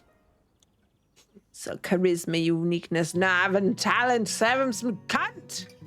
I mean, something. Looking for some charisma, uniqueness, nerve, and talent, girl. Ooh, let's go with this one, shall we? Yes. Give you something that's a little different to the other fella. Usually helps if you draw it on the board, bitch. There we are. So we need it to go in the direction of la la la la la la la la la. What? Whatever you. Ooh, no, that's not you. We need a infusion. Infuse. We don't want it to go up too much. Meh, we'll just do it normally. Oop. We'll see once we get there. We can go in a different direction a bit. Okay, so you go there. Now we need to infuse in the direction of the brain. Yeah, this one then, yeah. Perfect. Looks like it needs to go just a little bit more. Perfect. Got it. Yeah, there's way more. I'm really surprised as well, too. There's so many interesting characters. I was like, oh, there's only going to be a few. No, there's tons. There you go. Liquid charisma. My specialty. This tastes magical. Seems like you've improved a good deal since last time. Practice makes perfect, after all. Indeed. So, what brings you to this corner of the worlds? I'm looking for the feathers of a peculiar little bird. They're said to only reside in this neighborhood, or continent, rather. What bird? The golden loon. I didn't mean to eavesdrop. The golden loon? They're quite beautiful to behold. If I were you, I'd look for them near a big lake. That's where they usually hang out. But only in Fessoa. Hence why I came all this way. Oh, plumage of gold. Glistening in lights of day. A traveler's bold. That would be a very poetic way to greet them. Tell that to the stupid Song of Vigor Guild. They didn't like it? Nah. They don't like anything that isn't mainstream, like subtext. But isn't that what lyrical works are all about? Pouring your heart and soul into something for others to take in? And only if you push away the layers and read between the lines will you find the true meaning. Exactly my thinking. It's just that now I'm afraid that they'd laugh at me. Or remember me as the bard without a heart, all because they don't understand. You know, there's nothing wrong with being afraid. Fear can sometimes keep us safe from danger. Why is this motherfucker taking on my lines? Is he also a fucking tavern keep? Something to keep in mind is that fear does not stop death, it stops life. Do you enjoy your art? Yes. I want others to enjoy it too. I, for one, greatly enjoyed your Golden Loon haiku. Me too. Ah, innkeeper, thank you. Yeah, he's an innkeeper as well. You shouldn't base your value on whether people like what you create or not. There'll always be those who don't get it and those who find themselves in it. Do it for the people who appreciate your art, but most importantly, do it for yourself. That's one way to look at it. You know, I imagined all this so differently. Way easier, for sure. Moving from Tragar in the smallest of towns to the big city, I'd always dreamt of joining the Sov Guild. And then they promptly rejected me. But I'm Voyage, and I don't give up because things like that. I don't need a guild to get out there and share my music. All I need is me and my Hagam. That's right. I've seen many people spend too much time giving attention to those who will never understand them. My 2 cents, live for what you believe in and allow others to make their own decisions. That's what I'm doing. You think he was the previous tavern keeper? He worked with you? I mean, he probably knows me from somewhere. We'll find out. But unfortunately, I have to leave now. Gotta find those loons before it gets dark. Was nice having you around, Quincy.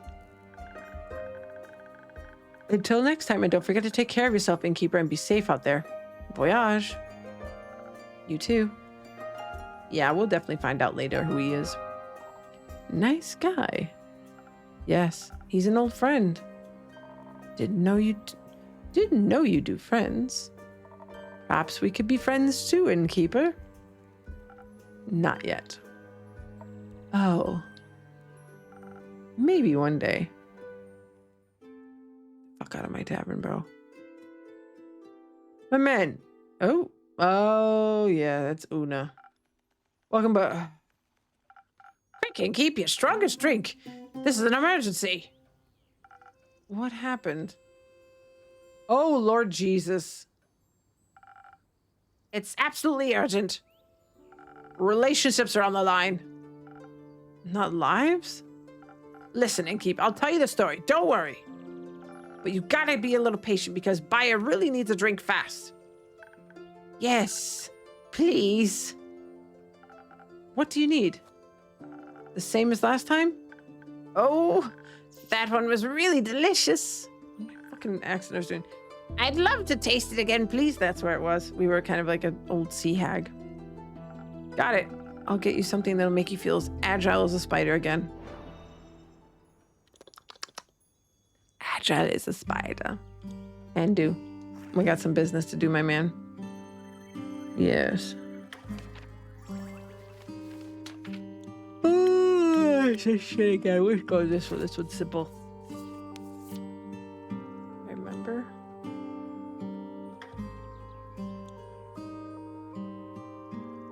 Perhaps this one a smidge. Nope. Yeah, we'll see. Oh, we can always take it out. Ayo.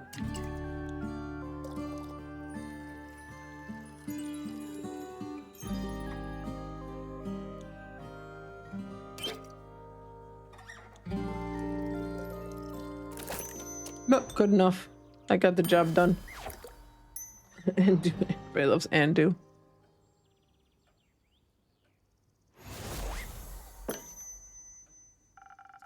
There you go, my strongest drink to the rescue. Thank you. It's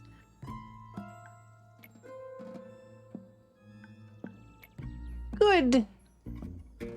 Oh, thank the dragons. The pause made me so nervous.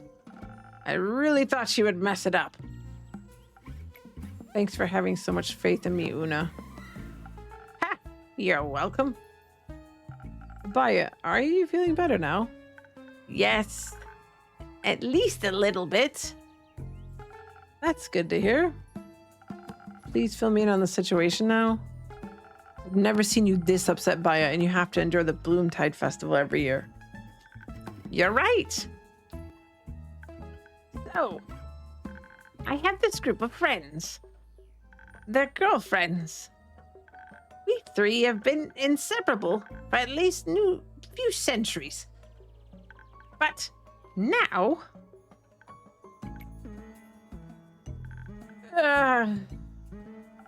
very insensitive to ask an emotionally vulnerable and sweet girl what's troubling her, Innkeeper.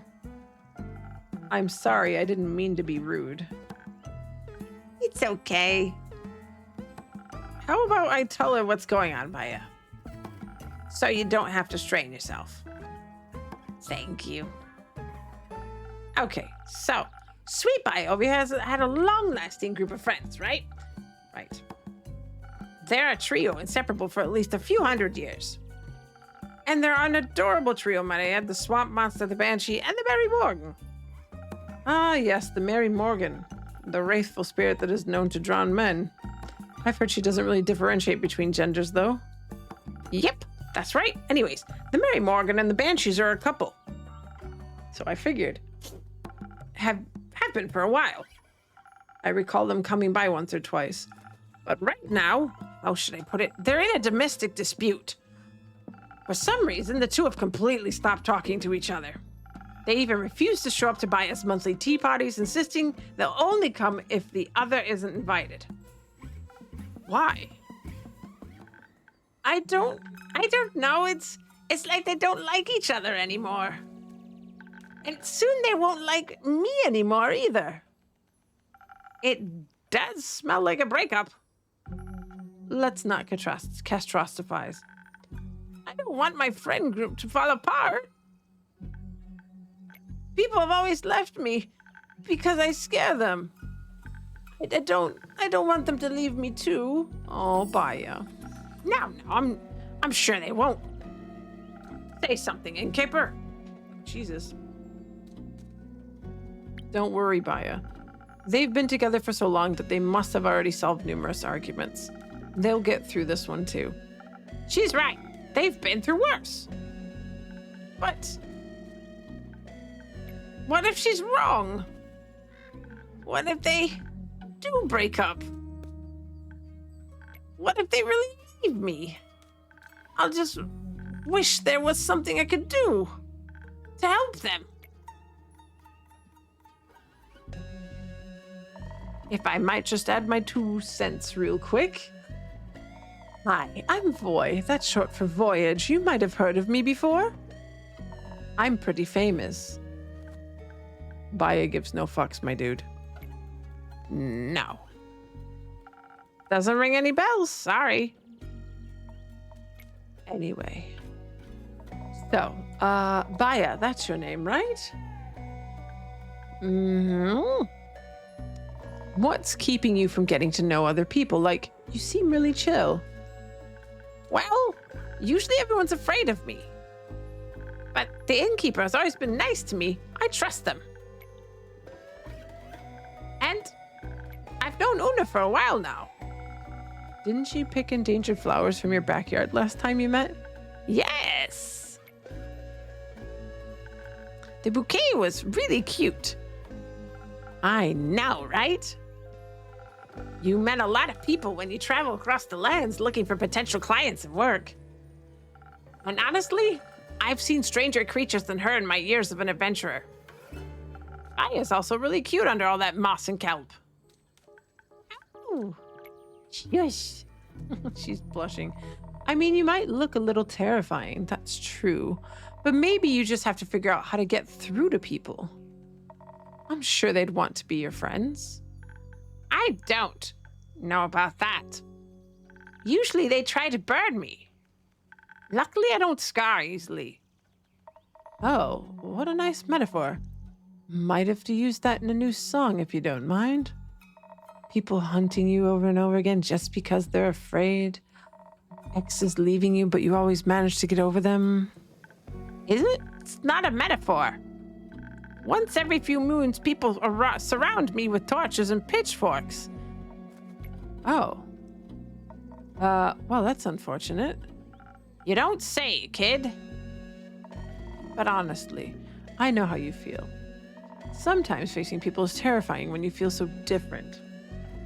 But there's always something to love about everyone, like my handsome smile or enchanting voice. Maybe people would enjoy my spa? You run a spa? That's fantastic. Yes. You should come visit sometimes. Voy, that's short for voyage? Just Voy is fine. Do you want to come to Una? I'd love to, yes. There's nothing more soothing for old bones than a nice swamp bath. Hee. There was 2 mosquitoes earlier and I only killed one. I've been on the... You will fall asleep and you hear bzzz next to your ear. That's when it'll show up. Do you get a lot of customers? No. None. Maybe I can change that. Let me advertise your spot at my next performance. I would love that. Thank you. No worries, Baya. But let's get back to your girlfriends. Innkeep, don't you know someone that could help them out? This situation is kind of tricky. They might need a mediator. I can absolutely hang up a quest for you if you want. That would be great. Thank you so much. Of course, making my patrons happy is part of my job. Now who's the sweet talker, huh? But now I have to wait, right? Yes, unfortunately. How about you show us around your spa in the meantime? It would be my pleasure. And once we're back, there will be a solution for your two friends. No pressure. There's a millennium-long relationship on the line. Remember that. Okay, bitch, calm down. Absolutely no pressure. I'll see what I can do. Thank you. See you then, Innkeep. Yeah, see ya. Oh, I can't wait to feel how smooth my skin is after a mud mask. You think I can take my crochet hook with me? Ugh. Ah, new quest time. So it's gonna be the same colors of paper.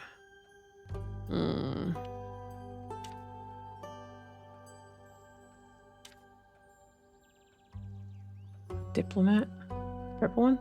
Banshees hunting the lonesome lagoon, wailing song that will shatter your bones, hopefully hyperbole.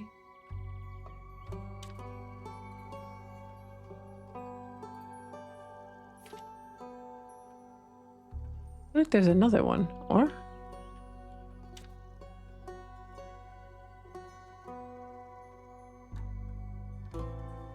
Ah.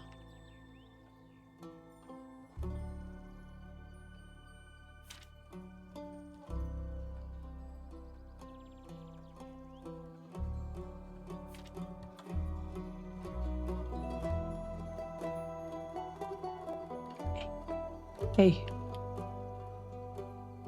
I just select these as a pain in the ass sometimes. Ooh, thank you. You work here? There we go. Perfect. There's the crest, the Loon of Tranquility. The Merry Morgan, known for a passion for drowning trespassers, and the Banshee, singer of bone-shattering songs in the lonesome lagoon, are two terrifying creatures in love. But because of a mysterious dispute, their relationship is on the line, and their best friend, the Swamp Witch Baya, would do anything to keep her friend group from shattering. Couples counselors sorely needed. Yes. So. Complete. Oh, yeah, we have to do another one.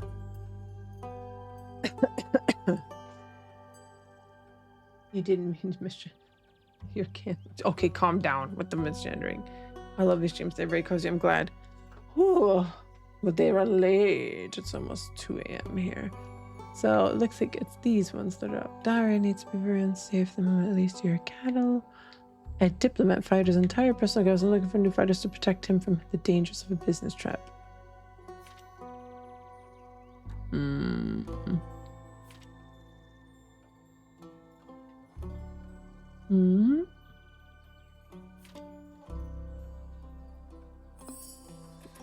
Fatal company. Political tensions ensued when the canal bridge connecting Daria to the mainland collapsed, especially because Spinal Rhino can't exactly be held responsible. The ambassador tasked with solving this mess is a young noble, and his worried best friend insists he's still in dire need of a new personal guard, especially since the roads are unsafe for travelers lately, if those travelers are cattle anyway.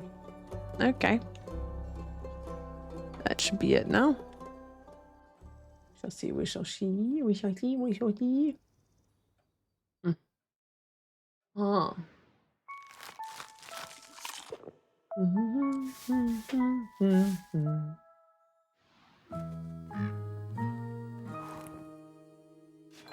Nicky here. Okay, yeah. All right. No, we're not gonna start another day, motherfucker. We are gonna save the day. Save. Put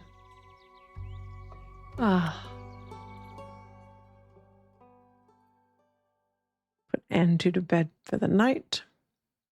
Then I too shall go to sleep.